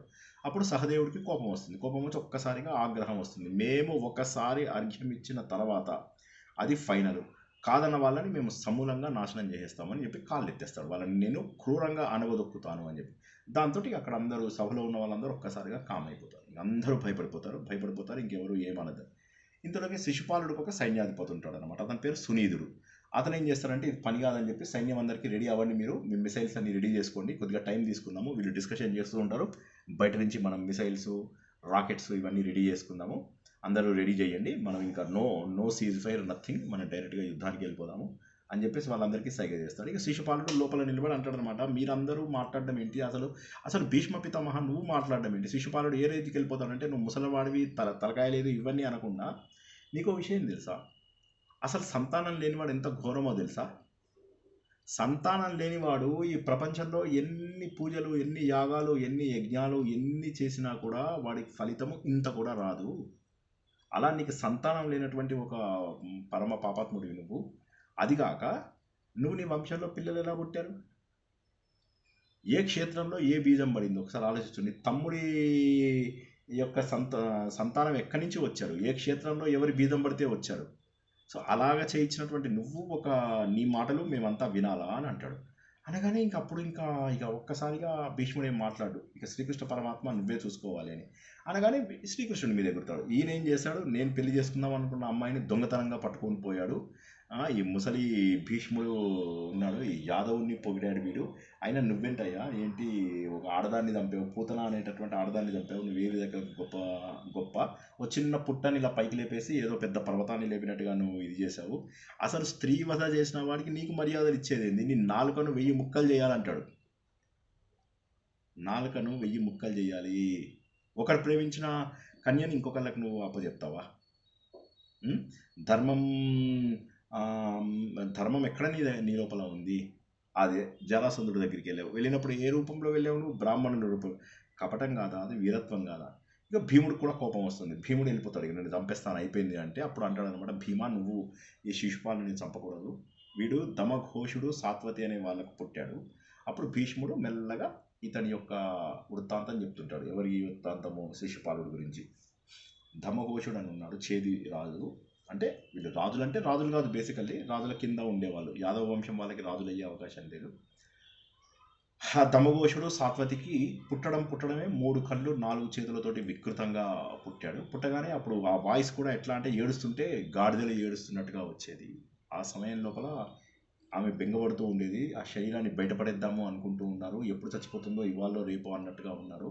అప్పుడు అశరీర వాణి చెప్తుంది ఏంటంటే, ఈ శరీరాన్ని ఏమీ చెయ్యకండి మీరు, దీనికి చావు కూడా వచ్చేది, అలా మీరు అనుకుంటే వచ్చేటటువంటి చావు కాదు, మీరు అలా ఎదురు చూడకండి ఆ పిల్లవాడు చనిపోవాలని. ఈ పిల్లవాడిని ఎవరైతే చేతుల్లోకి తీసుకుంటారో అప్పుడు ఇతనికి ఏవైతే వక్రంగా ఉన్నటువంటి అవయవాలు ఉన్నాయో అవి అదృశ్యమైపోతాయి. ఆ తర్వాత ఇతడు బతుకుతాడు. అయితే ఒక పాయింట్ ఏంటంటే, ఎవరు చేతుల్లో ఉండగా అతని 3 కళ్ళు 4 చేతుల్లో నార్మల్గా అయిపోతాడో వారి చేతుల్లో ఇతడి మరణం ఉంది అని చెప్పి. సో ఎంతోమంది వందల మంది వస్తారు, అందరూ ఎత్తుకుంటూ ఉంటారు, అందరూ చేస్తుంటారు. ఇతనికి మాత్రం అలాగే ఉంటుంది. ఓ రోజు శ్రీకృష్ణుడు వస్తారు, బలరామకృష్ణుడు వస్తారు. వచ్చి పిన్ని పిన్ని అది వస్తారు. పిన్ని కాదు, అత్త అవుతుంది కదా, ఆమె దగ్గరికి రాగానే అప్పుడు చేతిలో పెడుతుంది. పెట్టగానే అప్పుడు అనుకున్నట్టుగానే అతడికి 2 కళ్ళు చక్కగా 2 చేతులతోటి నైస్గా అందంగా తయారైపోతాడు అనమాట. అప్పుడు ఇంకా ఆవిడ అంటుందన్నమాట, శ్రీకృష్ణ ఈయన నీకు మరిదవుతాడు, ఓకే, కాబట్టి నువ్వు ఎట్టి పరిస్థితుల్లో కూడా ఇతని తప్పులని నువ్వు క్షమించాలి అంటే. ఇదంటే అలా కాదు, నేను తప్పుల్ని పూర్తిగా క్షమించే స్తోమత నాకు ఉందా లేదా తెలియదు, అతడు అర్హత ఎంత ఉందో అంతే, అతడికి 100 తప్పులకు మించి నేను అతన్ని క్షమించేది లేదు అని చెప్పేసి చెప్తాడనమాట. చెప్పగానే అప్పుడు అక్కడ శిశుపాలుడు ఎదురుగా నిలబడి, చాలే భలే ఇద్దరు ఆ ముసలాడు నువ్వు కలిసి బోల్డ్ అంతా కథ చెప్తున్నారు, అసలు ఈ ముదుసలి భీష్ముడు ఈ పాండవులు కలిసి నీలాంటి వాడిని అనర్హుడిని సన్మానం చేస్తున్నారు, నేను సహించలేను, దమ్ముంటే రా యుద్ధానికి రా, తాడోపేడో తేల్చేసేయాలి అని చెప్పేసి అంటాడనమాట.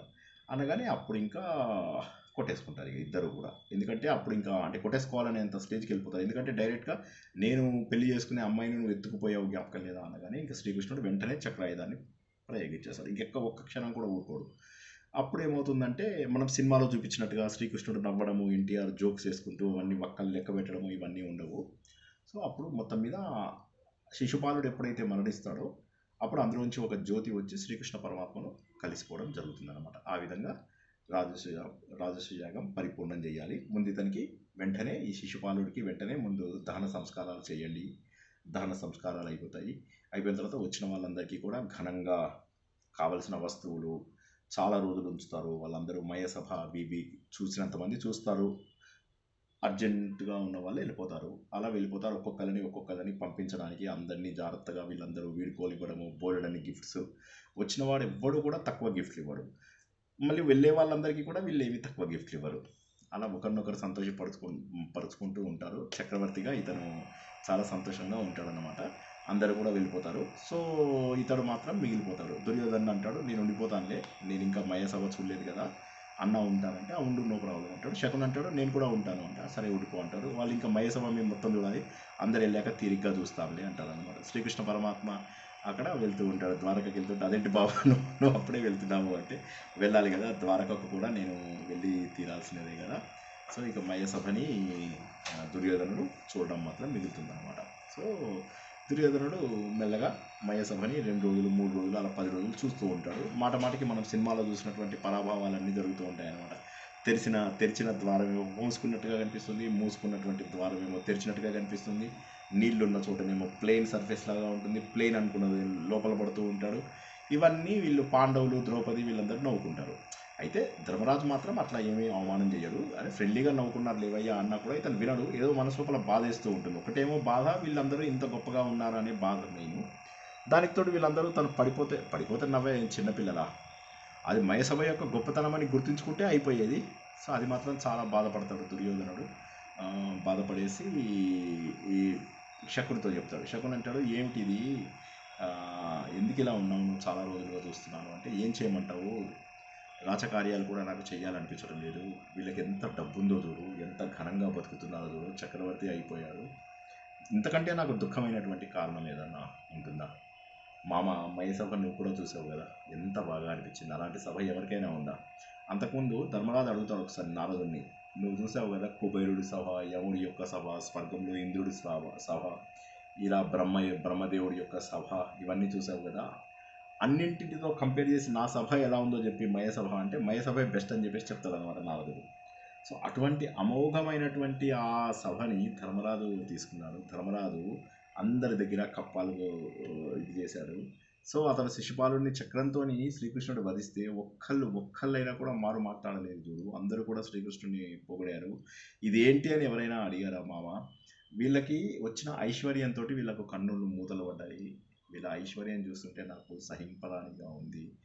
ఏం చేయాలో చెప్పు, నేను ఎట్టి పరిస్థితుల లోపల కూడా ఎటువంటి అభిమాన ధనుడైనటువంటి మహారాజు కూడా తన దాయాదుల యొక్క ప్రగతిని చూసి నోరు మూసుకుని ఊరుకుంటాడా చెప్పు అంటాడు. ఎందుకు బాధపడతావు దుర్యోధన, ఉంది మార్గం ఉంది. ముందు ఫస్ట్ ధృతరాష్ట్రుడు మీ నాన్నగారి యొక్క పర్మిషన్ తీసుకో.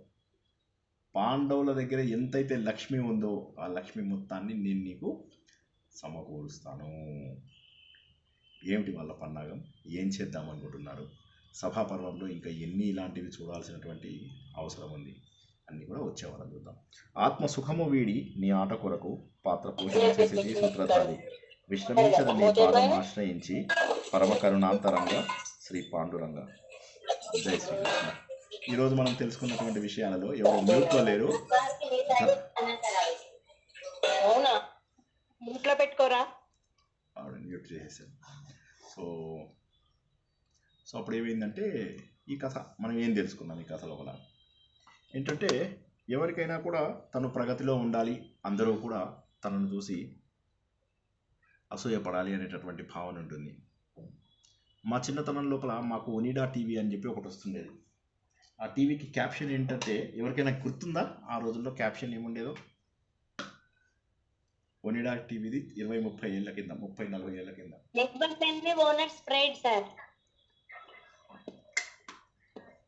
Correct, neighbours envy owners pride. So ఎవరికైనా కూడా తన సంపాదనను చూసి అందరూ అసూయపడాలి అని చెప్పేసి అనుకుంటారు. కానీ అసూయలు ఎంత స్టేజ్కి దారితీస్తాయి అనేది ఎవరు కూడా గుర్తించరు. ధర్మరాజు రాజసూయ యాగం చెయ్యమని చెప్పి నారద మహర్షి చెప్పిన మాట నిజమే. కానీ నారద మహర్షి ఇంకొక పని కూడా చేస్తాడు. అదేంటంటే, శ్రీకృష్ణుడి దగ్గరికి వెళ్తాడు, వెళ్ళి ఇంద్రుడి సందేశం తీసుకుని వస్తాడు. తీసుకొచ్చి ఏం చేస్తాడంటే, జయ విజయులు అని ఉన్నారు, వాళ్ళ మొదటి అవతారము హిరణ్యాక్ష హిరణ్యకశిపుడు, రెండవ అవతారం రావణ కుంభకర్ణులు, మూడవ అవతారం లోపల శిశుపాలుడు దంతభక్తుడు. శిశుపాలుని చంపవలసినటువంటి సమయం ఆసన్నమైంది అని చెప్పి చెప్తారన్నమాట. సో శిశుపాలుని చంపాలంటే శ్రీకృష్ణుడికి ఆల్రెడీ ఈ యుద్ధంకి వచ్చే ముందే తెలుసు. ఒకవైపు బంధువుల పని, మరోవైపు చూస్తే దేవుడు తనకు అందించినటువంటి పని, బంధు కార్యమా దైవ కార్యమా. సో శ్రీకృష్ణుడు సర్వాంతర్యామి, ఆయనకు అన్నీ తెలుసు. సో ఆయన కూడా ఈ ప్రదేశానికి రాజసూయ యాగానికి రావడం. ఇక రెండవది, పాండవులు నలుదిక్కులా వెళ్ళినప్పుడు తెలిసిన రాజులు తెలియని రాజులు ప్రతి ఒక్కరి దగ్గరికి వెళ్ళి వాళ్ళ నాన్నగారి పాండురాజు గారి పేరు చెప్తుంటే వాళ్ళందరూ కూడా కప్పాలు ఇవ్వడానికి వెనకాడరు.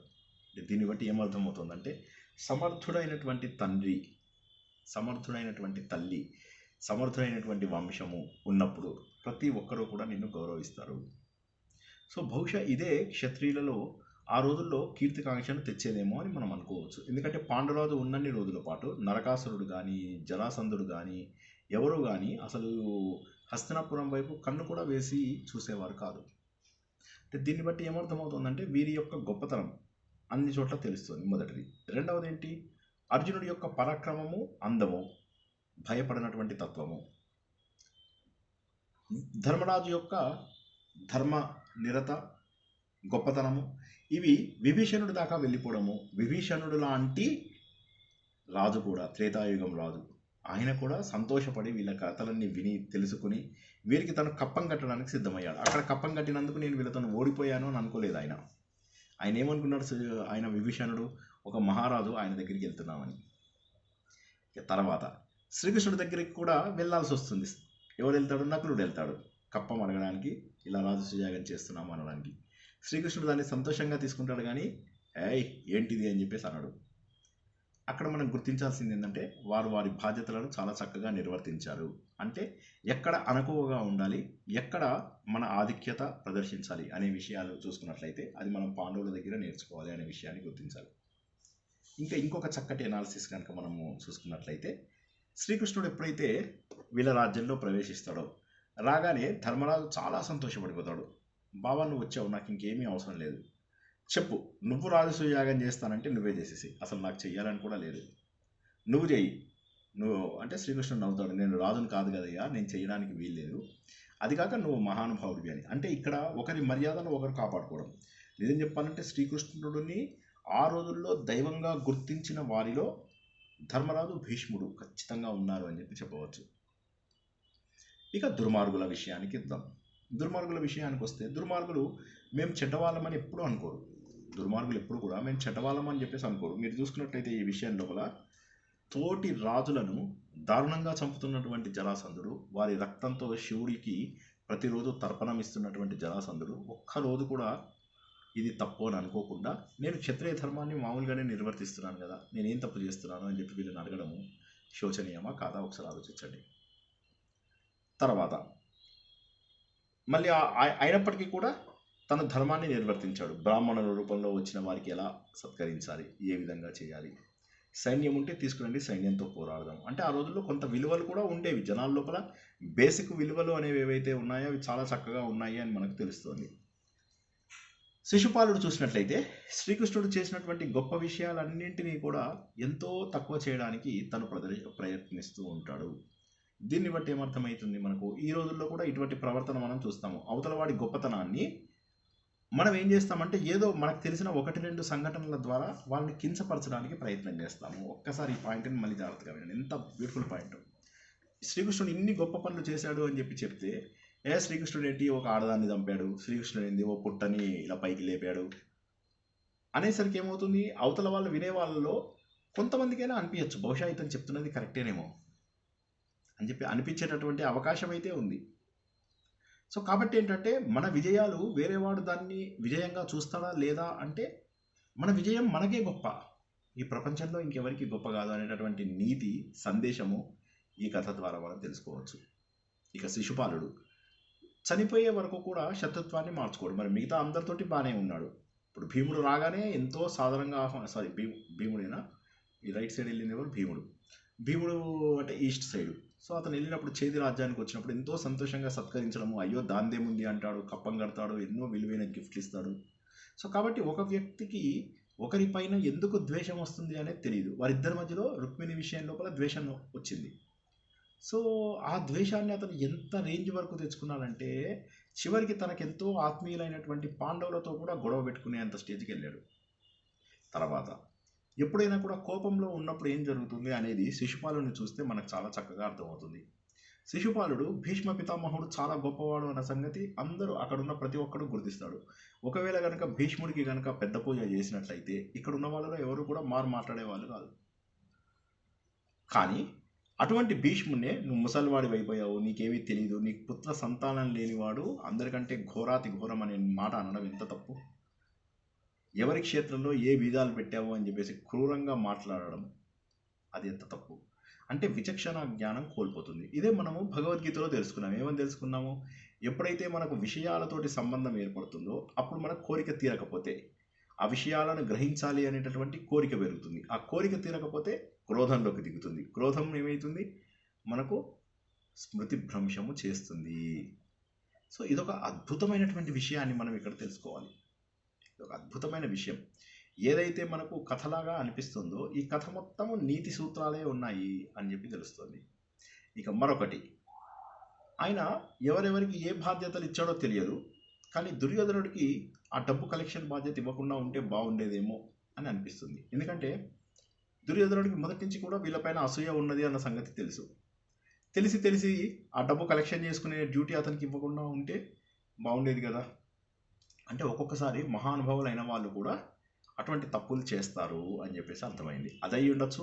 లేకపోతే నేను ప్యూర్ మైండ్, పాకిస్తాన్ వాడు ఒప్పుకోగానే నేను వెంటనే యుద్ధం మానేశాను, 3:30కి ఫోన్ చేశారు, 5 o'clock కల్లా యుద్ధం మేము మానేశాము అని చెప్పి మనలాగా ప్యూర్గా ఉంటే అవతల వాడు ప్యూర్గా ఉంటాడన్న గ్యారంటీ లేదు.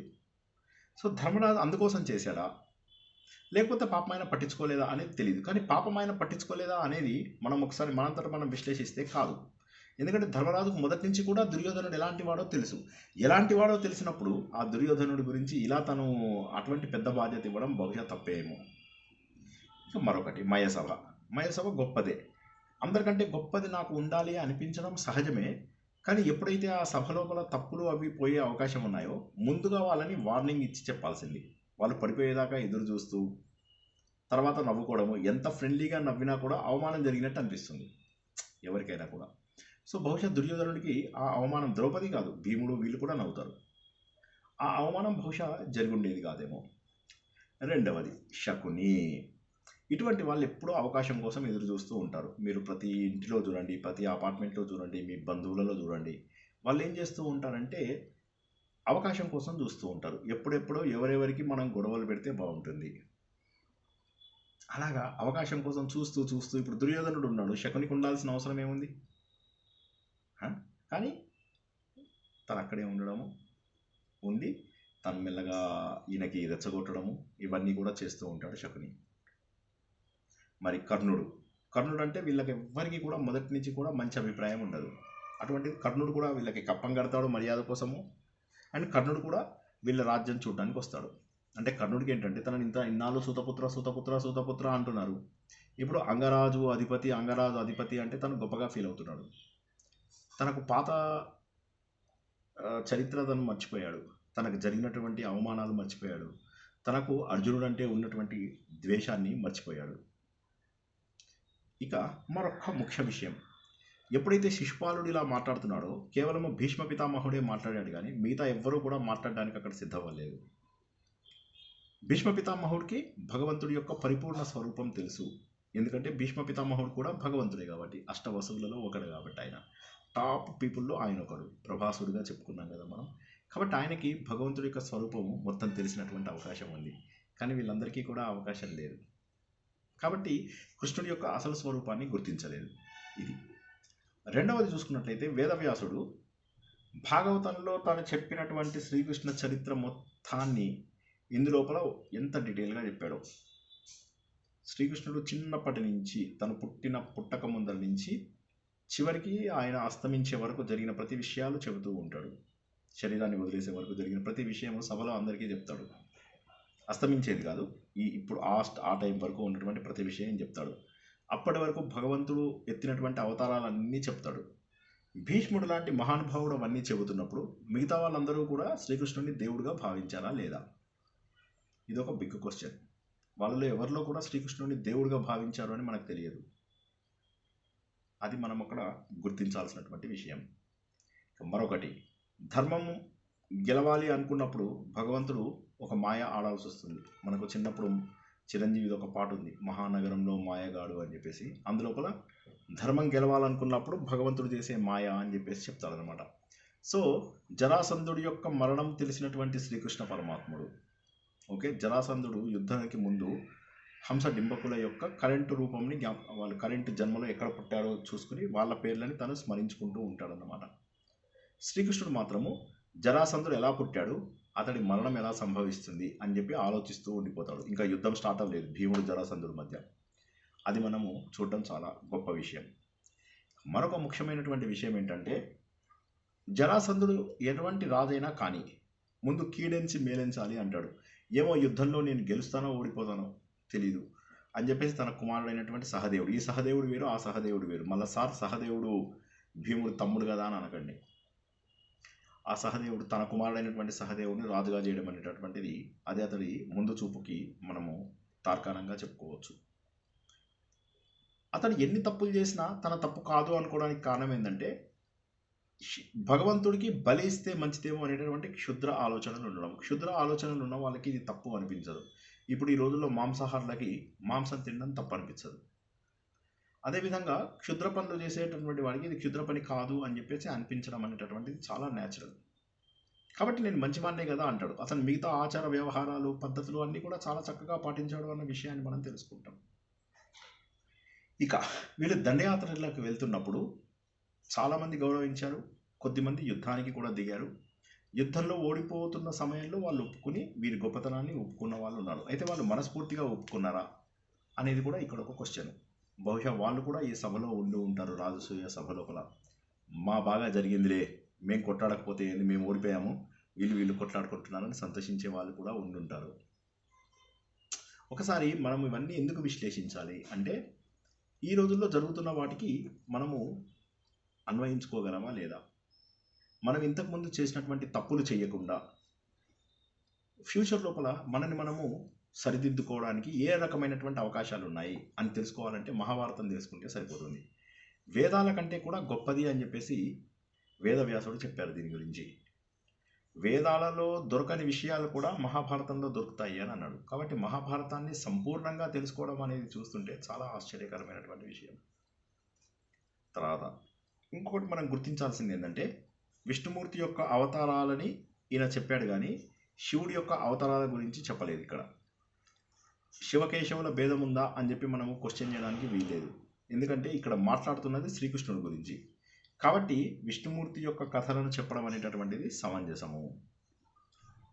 మరొక విషయం, భగవంతుడు కపిలుడు రూపంలో, తర్వాత దత్తాత్రేయుడు రూపంలో, బలిచక్రవర్తి రూపంలో ఇలా ధర్మ సంస్థాపన చేయడం కోసం అని చెప్పేసి రకరకాల అవతారాలు ఎత్తుతారు. సనక సనందన సనత్ సుజాత సనత్, ఇది కూడా విష్ణుమూర్తి అవతారాలే. అదేవిధంగా నారదుడు విష్ణుమూర్తి అవతారమే, వేదవ్యాసుడు విష్ణుమూర్తి అవతారమే. ఈ విధంగా అవసరం వచ్చినప్పుడు దేవుడు కేవలము దుష్టులను చంపడానికేనే కాకుండా జనాలని సరైనటువంటి దారిలో పెట్టడానికి కూడా భగవంతుడు ఉద్భవిస్తాడు అన్నటువంటి విషయాన్ని మనము తెలుసుకున్నాం. ఇక ఒక రాజ్యంలోకి ఎలా వెళ్ళాలి, అక్కడ రాజనీతి మనం చూసుకున్నట్లయితే బ్రాహ్మణుల రూపంలో లోపలికి ఎందుకు వెళ్ళారు వీళ్ళు, క్షత్రియుల రూపంలో లోపలికి వెళ్ళచ్చు, కానీ జరాసంధుడి దాకా బహుశా చేరుకునేవారు కాదేమో. సో కాబట్టి బ్రాహ్మణ రూపంలో వెళ్ళడం అది మోసం కాదు, జరాసంధుని చేరుకోవడం ఇంపార్టెంట్. జరాసంధుడికి చెప్పారు, అతనికి ఏం అబద్ధం చెప్పలేదు, మేము బ్రాహ్మణుల రూపంలో వచ్చినటువంటి క్షత్రియులము, మేము ఈ పర్పస్ మీద వచ్చాము చెప్పి చెప్పడం జరిగింది. కాబట్టి అది వాళ్ళ తెలివితేటల్ని, సమయాన్ని తక్కువ సమయంలో ఎక్కువ పని చేసుకోవడానికి వీలయ్యేటటువంటి పరిస్థితిని అక్కడ ఎదురు చూపింది. మరొక విషయం ఏంటంటే సైన్యము, పెద్ద యుద్ధము, హంగు ఆర్భాటము లేకుండా అందరి లోపల నువ్వు క్షత్రియుడివే కదా, దా పోరాడు, ఎంత శక్తి ఉందో చూసుకో. సో అలా చెప్పడం ద్వారా ఏంటంటే దానికి జరాసంధుడు ఖచ్చితంగా ఒప్పుకుంటాడు అనే నమ్మకం ఉంది. మనం సినిమాల్లో కూడా చూస్తాం, ఏమంటే రాజు ఎంత శక్తివంతుడైనా దళ నువ్వు ఒక్కడివిరా దమ్ముంటే అంటే వాడు ఒక్కడే వస్తాడు, ఓడిపోతాడు. గ్లేడియేటర్ సినిమా చూస్తారు కదా మీరందరూ, అలా అన్నమాట. వాడికి అవసరం లేదు, రావాల్సినటువంటి అవసరం లేదు, కానీ వాడు వచ్చి ఆఖరికి చివరికి ఇతని చేతిలో, రసల్ క్రో చేతిలో ఓడిపోతాడు. సో కాబట్టి ఇక్కడ మనం తెలుసుకోవాల్సిన విషయం ఏమిటంటే ఆ పౌరుషాన్ని రెచ్చగొట్టడం అనేది జరుగుతూ ఉంటుంది. అప్పుడప్పుడు అవతల వాళ్ళలో పౌరుషాన్ని రెచ్చగొట్టి నువ్వు నిజమైనటువంటి మగవాడు అయితే, నువ్వు ఒక తల్లికి తండ్రికి పుట్టినవాడు అయితే అని ఇలా ఆవేశంగా చెప్తుంటారు చూడు, అవి పని చేస్తాయా అంటే పని చేస్తాయి. ఇంతకుముందు ఎవరైనా వాడారు, అది శ్రీకృష్ణుడు అక్కడ చాలా గొప్పగా వాడాడు అన్నటువంటి సత్యాన్ని తెలుసుకోవచ్చు. ఇక ఇంత తెలిసిన తర్వాత అసూయపడే వాళ్ళు ఉంటారు అని చెప్పి తెలిసినప్పుడు జాగ్రత్త పడకపోవడము ధర్మరాజు తప్ప కాదా? దుర్యోధనుడు ఎప్పుడైతే నేను ఇంకన్ని రోజులు ఉంటాను అంటే అమాయకంగా ఎలా ఒప్పుకున్నాడు, ఈ వ్యక్తే కదా మమ్మల్ని లాక్షాగృహంలో చంపడానికి సిద్ధపడినటువంటి వాడు అని తెలియదా? ఎందుకు తను ఏది నేర్చుకోలేకపోయాడు? ఇక దుర్యోధనుడు తనలోని లక్షణాలను కప్పుకోలేకపోయాడు. ఎప్పుడైతే మనకు నచ్చని విషయం ఉందో అక్కడి నుంచి తొందరగా వెళ్ళిపోతే బహుశా అతనికి బాగుండేదేమో. ఇక్కడ చూసి భంగపడి మళ్ళీ మామ దగ్గరికి వెళ్ళి నేరాలు చెప్పుకొని, కొంతమంది జీవితంలో అలా నేరాలు చెబుతూ ఏడుస్తూనే చాలా సంతోషంగా ఉంటారు. ఇటువంటి వాళ్ళని మీరు చూసి ఉంటారు. ఇప్పుడు మనం మాట్లాడుకున్నటువంటి క్యారెక్టర్స్ అన్నీ కూడా మీరు జీవితంలో ఎక్కడో ఒక చోట చూసే ఉంటారు. అలా మనము ఈ రోజుల్లో వాళ్ళందరినీ కూడా అన్వయించుకోవచ్చు. చాలా అద్భుతమైనటువంటి సందేశాలు ఉన్నటువంటి పంచమ వేదాన్ని, అందులోపల ఇద్దరు దుర్మార్గుల వధని మనం తెలుసుకున్నాము.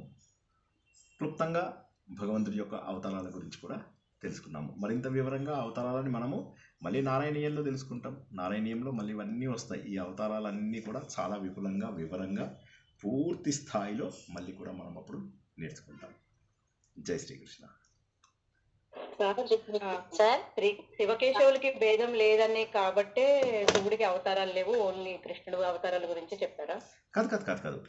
అలా మనం అనుకోకుండా ఉండాలి. ఎందుకోసం అంటే ఇక్కడ ఉన్నటువంటి శ్రీకృష్ణుడు విష్ణుమూర్తి అవతారం మనకు, కాబట్టి మనకు ఈయన శివుడు అవతారాలు ఎందుకు చెప్పలేదు? శివపురాణం కూడా రాసింది వేదవ్యాసుడే కదా. కాబట్టి పరబ్రహ్మ శివుడు అవతారం ఎత్తిన అవెందుకు చెప్పలేదు అని చెప్పి మనకు అనుమానం రాకూడదు. ఎందుకోసం అంటే శ్రీకృష్ణుడు విష్ణుమూర్తి యొక్క అవతారాలలో ఒకటిగా చెప్పారు, కానీ శివుడి యొక్క అవతారాలలో ఒకటిగా చెప్పలేదు. అందుకోసం అని చెప్పేసి ఏంటంటే మనకు ఆ అనుమానం రాకూడదు. ఈయన విష్ణుమూర్తి అవతారాలు కాబట్టి కేవలం విష్ణుమూర్తి యొక్క అవతారాలు మాత్రమే చెప్పారు అనమాట ఆయన. మనకు ఆ డౌట్ రాకూడదు శివుడివి దేవుడు చెప్పలేదు అని చెప్పి. ఎందుకంటే ఆయన మాట్లాడుతున్నది కృష్ణుడు గురించి. కృష్ణుడు అంటే విష్ణుమూర్తికి సంబంధించిన వాడు కాబట్టి ఓన్లీ విష్ణుమూర్తి అవతారాలు, ఈయన ఇంతకుముందు ఎలా ఉన్నాడు అనేవి మాత్రమే చెప్పారు. అంటే భీష్ముడు వారు విష్ణు సహస్రనామంతో పాటు శివ సహస్రనామం కూడా చెప్పారు కదండి మరి మహాభారతంలో. అప్పుడు కూడా ఆ శివావతారాలు వచ్చినాయి అండి. వచ్చాయి, అది వేరు. అంటే శివుడి యొక్క రూపము విష్ణు రూపము వేరుగా చెప్పాడు కదా ఆయన. ఇందులో ఉన్నటువంటి పేర్లే మళ్ళీ శివ సహస్రనామంలో కూడా వస్తాయి. భగవంతుడు ఒక్కడే, కానీ ఇప్పుడు మాట్లాడుతున్నది శ్రీకృష్ణుడి గురించి చెప్తున్నాడు కాబట్టి కేవలం ఆ కారణం వల్లనే ఇక్కడ విష్ణుమూర్తి అవతారాలు చెప్పడం జరిగింది. ఈ వేదవ్యాసుడే శివపురాణము రాశాడు, విష్ణు పురాణము రాశాడు. కాబట్టి శివుడి యొక్క అవతారాలన్నీ కూడా చెప్పచ్చు కదా అంటే అవసరం లేదు. ఎందుకంటే విష్ణుమూర్తి యొక్క అవతారమైన శ్రీకృష్ణుడు చెప్తున్నప్పుడు మిగతా విష్ణుమూర్తి అవతారాల గురించి చెప్పడమే ఆయన ప్రస్తుత ఉద్దేశం. అంతేగాని వారిద్దరి మధ్యలో భేదం పుట్టించడానికి కాదు అని చెప్తున్నా. అంటే ఎవరైనా అలా అనుకోవచ్చు, చూసావా విష్ణుమూర్తి అవతారాలే చెప్పాడు, శివుడు అవతారాలు చెప్పలేదు అంటే ఇదన్నమాట కారణం. విష్ణుమూర్తి గురించి చెప్తున్నప్పుడు విష్ణుమూర్తి గురించి, చిరంజీవి సినిమా గురించి మాట్లాడుతున్నప్పుడు సడన్ గా అందులో నాగార్జున గురించి మాట్లాడతామా? మాట్లాడం కదా. అలా జై శ్రీకృష్ణ. చెప్పండి. శ్రీకృష్ణుడు పరీక్ష చేయడానికి ఇచ్చిన ముందు అనుకోవచ్చు కదా ఆ క్యాష్. శ్రీకృష్ణుడు దుర్యోధనుని పరీక్షించాలి, దేనికి? పరీక్ష చేయడానికి ఇచ్చినాడు. దొంగ చేతి తాళం చేతి ఇచ్చిన శ్రీకృష్ణుడు ఇవ్వడు, ధర్మరాజు ఇస్తాడు. దొంగ చేతికి తాళాలు ఇచ్చింది ధర్మరాజు, శ్రీకృష్ణుడు కాదు. శ్రీకృష్ణుడు చెప్తాడు అనుకుంటా. చెప్పడు. ధర్మరాజే అందరికీ బాధ్యతలు అప్పచెప్తాడు. నువ్వు ఈ పని చేయి. ధర్మరాజు అన్ని విధాలుగాను సమర్థుడు. ఆయన కృష్ణుడి సలహాలు అవి తీసుకుంటాడు, కానీ ఈ విషయంలో వేదవ్యాసుడి పుస్తకం ప్రకారం ఆయన సలహాలు తీసుకోడు. అయినా అక్కడ చెప్పేదేమీ లేదు. అక్కడ క్లియర్ ఏంటంటే ధర్మరాజా సమయంలో పెద్దగా ఆలోచించి ఉండకపోవచ్చు కూడా. ఇప్పుడు మనం విశ్లేషించినంతగా విశ్లేషించకపోవచ్చు. ఒక్కొక్కరికి ఒక్క పని చెప్పి నువ్వు అక్కడ డబ్బులు కలెక్షన్ దగ్గర ఉన్నావు అంటాడు. అలాగా డబ్బు దొంగతనం అయితే చెయ్యడు కదా. దుర్యోధనుడు అలా చేసేవాడైతే కాదు, కొట్టి లాక్కుంటాడు. మన ప్రకాష్ రాజు ఆ సినిమాలో, పోకిరి సినిమాలో అంటాడు కదా, నాకు లాక్కోవడం ఇష్టం, దొంగతనం చేయడం ఇష్టం. అలా ఉండడు దుర్యోధనుడు. ఏంటంటే తను అసూయ బాగా విపరీతమైనటువంటి అసూయతోటి జరిగినవన్నీ అసూయతోటి అంతే. కానీ అది పరీక్ష చేసింది కాదు. శ్రీకృష్ణుడు సలహాలు చేసినారు ఆ విధంగా ఆలోచించారు. అది లేదు అంటే వేదవ్యాసుడు బుక్లో అది లేదు. ఇంకెక్కడైనా ఎవరైనా రాసుండొచ్చు, ఎనాలిసిస్ చేసిన వాళ్ళు ఎవరైనా రాసుండొచ్చు. వేదవ్యాసుడు పుస్తకం ప్రకారం అదేమి లేదు. జై శ్రీకృష్ణ. షూర్. ఇంకా సార్, ఇప్పుడు నరకాసురుడి విషయం చెప్తున్నారు కదా సార్. పాండురాజు చేసేటప్పుడు అంటే పరిపాలించేటప్పుడు అది ఆయన ఏమి అటాక్ అంటే అప్పటికంతా ఆయనకు వరాలు అవన్నీ వచ్చేసిండేనా సార్ నరకాసురునికి? నరకాసురుడు శ్రీకృష్ణుడి యొక్క కుమారుడు. అతను శ్రీకృష్ణుడు అంటే వరాహస్వామి అవతారంలో భూదేవిని తను పైకి తీసుకొచ్చినప్పుడు భూదేవి శ్రీకృష్ణుడి యొక్క అంశను తనకు ఇవ్వాలి అని చెప్పి అడుగుతుంది. తన అంశను ఒక కుమారుడుగా ఇవ్వమని అడుగుతుంది అనమాట. అప్పుడు ఇస్తే ఆ నరకాసురుడుగా అతను రాక్షసుడుగా జన్మించడము, తర్వాత రాక్షసుడుగా ఉండి చెడు చేయడము ఇవన్నీ జరుగుతుంది. అది మనకు నరకాసుర వధ జరుగుతుంది అనమాట. నరకాసుర వధ కోసం అని చెప్పి సత్యభామని తీసుకెళ్తాడు. అక్కడ నరకాసురుడిని వధించి నరకాసురుడు యొక్క కుమారుడైనటువంటి భగదత్తుడు అని ఉంటాడు, అతన్ని రాజుగా చేస్తాడు. సో ఆ విధంగా మొత్తం మీద తను అక్కడ ఎవరికి అన్యాయం చేయలేదు, అక్కడ ఎవరిని అన్యాయం చేయలేదు ఆయన. అది మెయిన్. అక్కడ ఆయన ఎవరికి అన్యాయం చేసినటువంటిది ఏమీ లేదు, నరకాసురుడి విషయంలో అన్యాయం చేసింది ఏమీ లేదు. మీ ప్రశ్న, సారీ నాకు మర్చిపోయాను, మీ ప్రశ్న ఏమడిగారు అసలు? నేను అడిగింది ఏమంటే, ఇప్పుడు అంటే పాండురాజు చాలా గ్రేట్ వ్యక్తి, నరకాసురుడు కూడా అటాక్ చేసి లేదు అనేసి అన్నారు సార్. అంటే అప్పటికంతా నరకాసురుడికి అంత పవర్స్ అంతా వచ్చేసిండేనా, లేకపోతే ఇంకా అప్పుడు తపస్సు చేసుకుంటూ ఉండేనా? లేదు, శక్తులన్నీ ఉన్నాయి, కానీ పాండురాజు యొక్క సామర్థ్యం ముందు ఎవరు మాట్లాడగలిగే వాళ్ళు కాదు. ఈవెన్ భీష్ముడు కూడా పాండురాజుని గైడ్ చేసేవాడు కాదు. ఎందుకంటే పాండురాజు ఎంత ధైర్యశాలి, ఎంత పరాక్రమవంతుడు అంటే, పాండురాజు వస్తున్నాడంటే జరాసంధుడు కూడా పక్కకు పారిపోయేవాడు. మన నిజం చెప్పాలంటే ఇంతమందిని ఓడగొట్టినటువంటి జరాసంధుడు, నరకాసురుడు వీళ్ళందరూ కూడా పాండురాజు మరణం తర్వాత ఒక్కొక్కడు జెండాలు లేపారు అట్లా. సో అంతవరకు కూడా వాళ్ళు జెండాలు లేపలేదు, ఎందుకంటే ఇతను చాలా పవర్ఫుల్ పర్సన్. పాండురాజు మొత్తం భూమి మీదే అందరికంటే కూడా పవర్ఫుల్ పర్సన్, వజ్ర శరీరం అతడిది కూడా. కాబట్టి పాండురాజు కుమారులు అదిగాక మంచి పేరు కూడా తెచ్చుకుంటాడు అన్ని రకాలుగా. అతని దురదృష్టవశాత్తు తను తొందరగా చనిపోవడం జరిగింది, కానీ పాండురాజు ఎక్కడికి వెళ్ళినా కూడా అందరూ తనకు కప్పాలు కట్టేవాళ్ళు, డబ్బులు ఇచ్చేవాళ్ళు. యుద్ధాలు జరిగినా చాలా తక్కువ జరిగేవి. పెద్ద పెద్ద వాళ్ళు కూడా ఆయనని ఎదిరించి నిలబడే వాళ్ళు కాదన్నమాట. సో అంత మహానుభావుడు పాండురాజు. అందుకోసమని చెప్పి నరకాసురుడు కానీ బాణాసురుడు ఉండేవాడు, బాణాసురుడు అని, అది కూడా మనకు వస్తుంది. ఉషా పరిణయ దీంట్లో కూడా శ్రీకృష్ణుడి యొక్క మనవడు ఉంటాడు, అది మనం వచ్చే వారం చెప్పుకుందాం ఆ కథ. శ్రీకృష్ణుడి యొక్క కుమారుడి పేరు ప్రద్యుమ్నుడు, ప్రద్యుమ్నుడి యొక్క కుమారుడి పేరు అనిరుద్ధుడు. ఈ అనిరుద్ధుడు రతి మన్మధుల యొక్క రూపం. ఎవరు? ఇతడు మన్మధుడి రూపము. రతి రూపంలో కూడా ఉష జన్మిస్తుంది.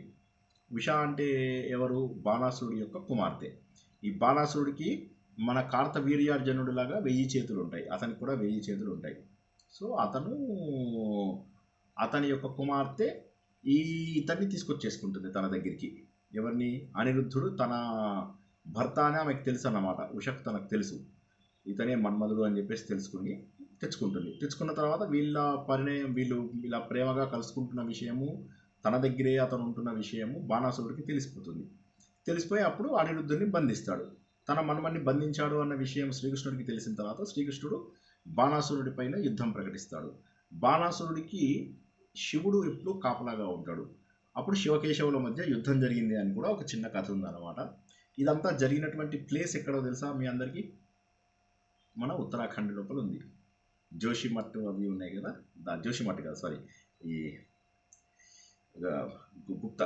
గుప్తకాశీ దగ్గర కేదార్కి వెళ్తుంటే వచ్చే గుప్తకాశీ దగ్గర ఈ ప్లేస్ ఉంటుందన్నమాట, ఉషాపర్ణయమైనటువంటి ప్లేస్. అప్పుడు అక్కడ విష్ణుమూర్తి బాణాసురుడు యొక్క 1000 చేతుల్ని నరికేసి శ్రీకృష్ణుడు అతన్ని చంపడం జరుగుతుందన్నమాట. వీళ్ళందరూ కూడా పాండురాజు ఉన్నప్పుడు ఎవరు కూడా నోరెత్తే వాళ్ళు కాదు, కానీ ఎప్పుడైతే పాండురాజు మరణమైందో ఎవరికి వాడు ఎవరి జెండాన్ని వాడు ఎగరేసుకోవడం మొదలెట్టారు అన్నమాట. జై శ్రీకృష్ణ.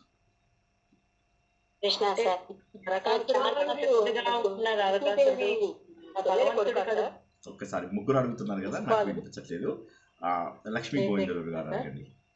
అది నరకాసురుడు శ్రీకృష్ణ భగవానుడికి పుత్రుడిగా రావటం వెనక ప్రత్యేకమైన ఇదేమీ లేదు. అంటే భగవంతుడి నుంచి మంచి రూపాలే కాదు, ఒక్కొక్క సమయం లోపల చెడు రూపాలు కూడా వచ్చే అవకాశం ఉంది అని చెప్పి చెప్పడానికి అయ్యి ఉండొచ్చు అంతే. దానికి ప్రత్యేక కారణం ఏమీ లేదు. భూదేవి అడిగినటువంటి కోరికను తీర్చడానికి మాత్రమే అది అక్కడ జరిగినటువంటి జన్మ. అంతకుమించి ఇంకా మరి పెద్ద తత్వమేమీ లేనట్టే ఉంది అక్కడ. I don't remember any specific. Lakshmi Govindudu గారు. ఇప్పుడు కుంతీదేవి చెల్లెలు కొడుక సార్ శిశుపాలుడు, అంటే కరెక్ట్, నాయనకు కొడుకే కదా కృష్ణుడికి, అంటే ఎట్లా? కరెక్ట్. తన తల్లి యొక్క చెల్లెలి యొక్క కుమారుడా? సాత్వతి యొక్క కుమారుడు. సాత్వతి అంటే వసుదేవుడి యొక్క చెల్లెలు. మరి వసుదేవుడి చెల్లెలు, మరి ఇద్దరికి ఏమవుతుంది? వసుదేవుడి చెల్లెలు మేనత్తే. కరెక్టే చెప్పాను, వసుదేవుడి చెల్లెలు. కరెక్టే. వసుదేవుడి చెల్లెలకు ఇదే, వసుదేవుడికి ఉన్న చెల్లెలు బాబాయ్ కూతురు అని బై మిస్టేక్ చెప్పాను. నేను చెప్తే ఇందాక అలా కూతురే కదండి. బాబాయ్ కాదు వసుదేవుడి యొక్క చెల్లెలు అంటే ఏమవుతుంది? బాబాయ్ కూతురు కదా, బాబాయ్ ఎలా అవుతుంది? చిన్నాన్న కూతురు, చిన్నాన్న ఎలా అవుతుంది? చిన్నాన్న కూతురు, మేనత్త కూతురు, మేనత్త ఆమె. కృష్ణుడికైతే మేనత్త కొడుకే. వసుదేవుడి యొక్క చెల్లెలు అంటే శ్రీకృష్ణుడికి ఏమవుతుంది? మేనత్త అవుతుంది కదా. నేను అనేది అది కాదు సార్, మేనత్త కొడుకు. కరెక్ట్, అదే చెప్పాను ఇప్పుడు, నేను అదే చెప్పాను కదా. వసుదేవుడికి కుంతి చిన్నాన్న కూతురు అవుతుంది అని అంటున్నాను. కుంతి ఎవరైతే ఉందో కుంతీదేవి తర్వాత సాత్వతి, వీళ్ళిద్దరూ అక్క చెల్లెళ్ళు, వీళ్ళిద్దరూ కూడా వసుదేవుడి చెల్లెళ్ళు, వీళ్ళిద్దరూ కూడా వసుదేవుడి చెల్లెళ్ళు. పృథ పెంచుకుంటాడు కాబట్టి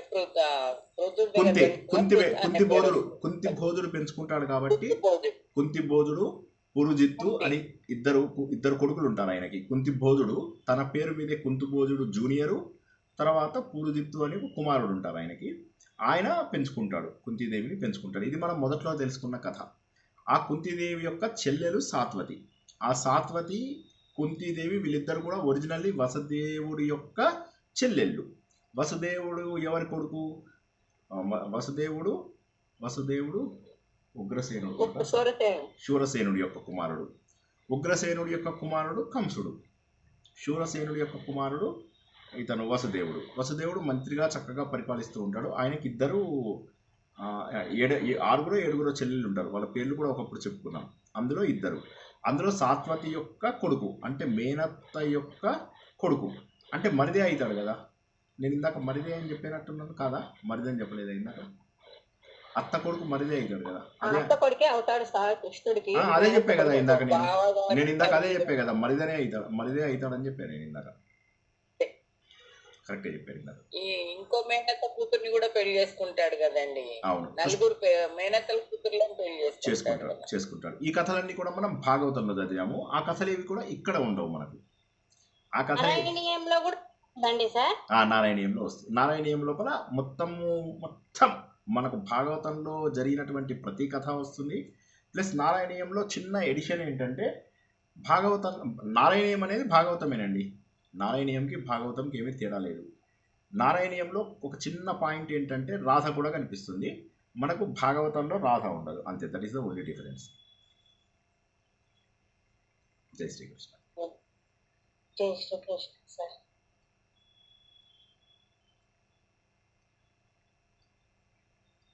సో అది మొత్తం మీద కథ తెలుసుకున్నాం. సరే, కథతో పాటుగా తత్వాన్ని గుర్తించండి. మెయిన్ ఏంటంటే ఏ కథ అయినా కూడా కథతో పాటుగా తత్వం. ఆ రోజుల్లో కూడా అసూయ ద్వేషాలు ఎలా ఉన్నాయి, ఆ రోజుల్లో కూడా ధర్మపాలన ఎలా జరిగేది, ఇంత ధర్మపాలన జరుగుతున్న రోజుల్లో కూడా ఎన్ని ఘోరాలు నేరాలు జరిగాయి, ఎంత దారుణంగా జరిగాయి అని చెప్పేసి అది మనం గుర్తించవచ్చు. ఎప్పుడైతే శిశుపాలుడు మరణిస్తాడో అతని లోపల జ్యోతి శ్రీకృష్ణుడిలో ప్రవేశిస్తుంది. ఇది అందరూ చూస్తారు కదా. చూసినప్పుడైనా ఆయనని భగవంతుడిగా గుర్తించలేదు అంటే కొన్నిసార్లు ఏమవుతుందంటే మన కళ్ళకు కప్పి సత్యాన్ని తెలుసుకోము. మనం ఎప్పుడు కూడా మాయ మనకు కళ్ళకు కప్పినప్పుడు మనం తెలుసుకోము అన్నటువంటి విషయాన్ని సరేనా?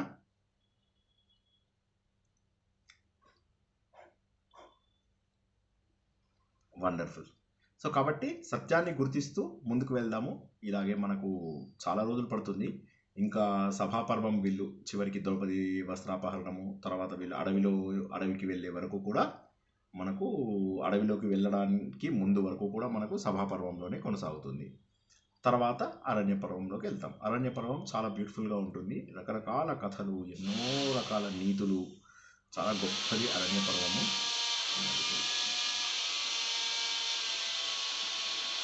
అందరూ కూడా తత్వాన్ని గుర్తిస్తారని, కథ వెనుక ఉన్నటువంటి కథని గుర్తిస్తారని, వారు చేసినటువంటి తప్పులు మనం చేయకుండా ఉండాలని, ఆ చెడు లక్షణాలు ఏవి మన లోపల ఉండకుండా ఉండాలని ఆ భగవంతుడిని ప్రార్థిస్తూ మనలోనే ఉన్నటువంటి దేవతలను, మనలోనే ఉన్నటువంటి రాక్షసులను మనం గుర్తించాలి. మన జీవితం అంతా కూడా మనలో ఉన్న దేవతలకి రాక్షసులకు మధ్య పోరాటం. కాబట్టి మనలో ఉన్న రాక్షసులని ఎప్పటికప్పుడు నియంత్రించుకోవడము మన ముఖ్య ఉద్దేశం. అదే శ్రీకృష్ణ భగవానుడు మనకు దైవాసుర సంపద విభాగ యోగం అందించినటువంటి కారణం. ఆ మంచి లక్షణాలను గుర్తిస్తామని, చెడు లక్షణాలను తగ్గించుకుంటామని, నిరంతరము అన్వేషణ జరుపుతూ ఉంటామని, సత్యానికి ప్రతిరోజు ఒక్కొక్క అడుగు ముందుకు వెళ్తామని ఆశిస్తూ ఈరోజు ప్రవచనాన్ని ఇక్కడికి ముగించుకుందాం. రేపు రాత్రి 9 గంటలకు మళ్ళీ సంస్కృత శిక్షణ కార్యక్రమంలో కలుసుకుందాం. అందరికీ కూడా జై శుభరాత్రి. శ్రీకృష్ణ. జై శ్రీకృష్ణ. జై శ్రీకృష్ణ.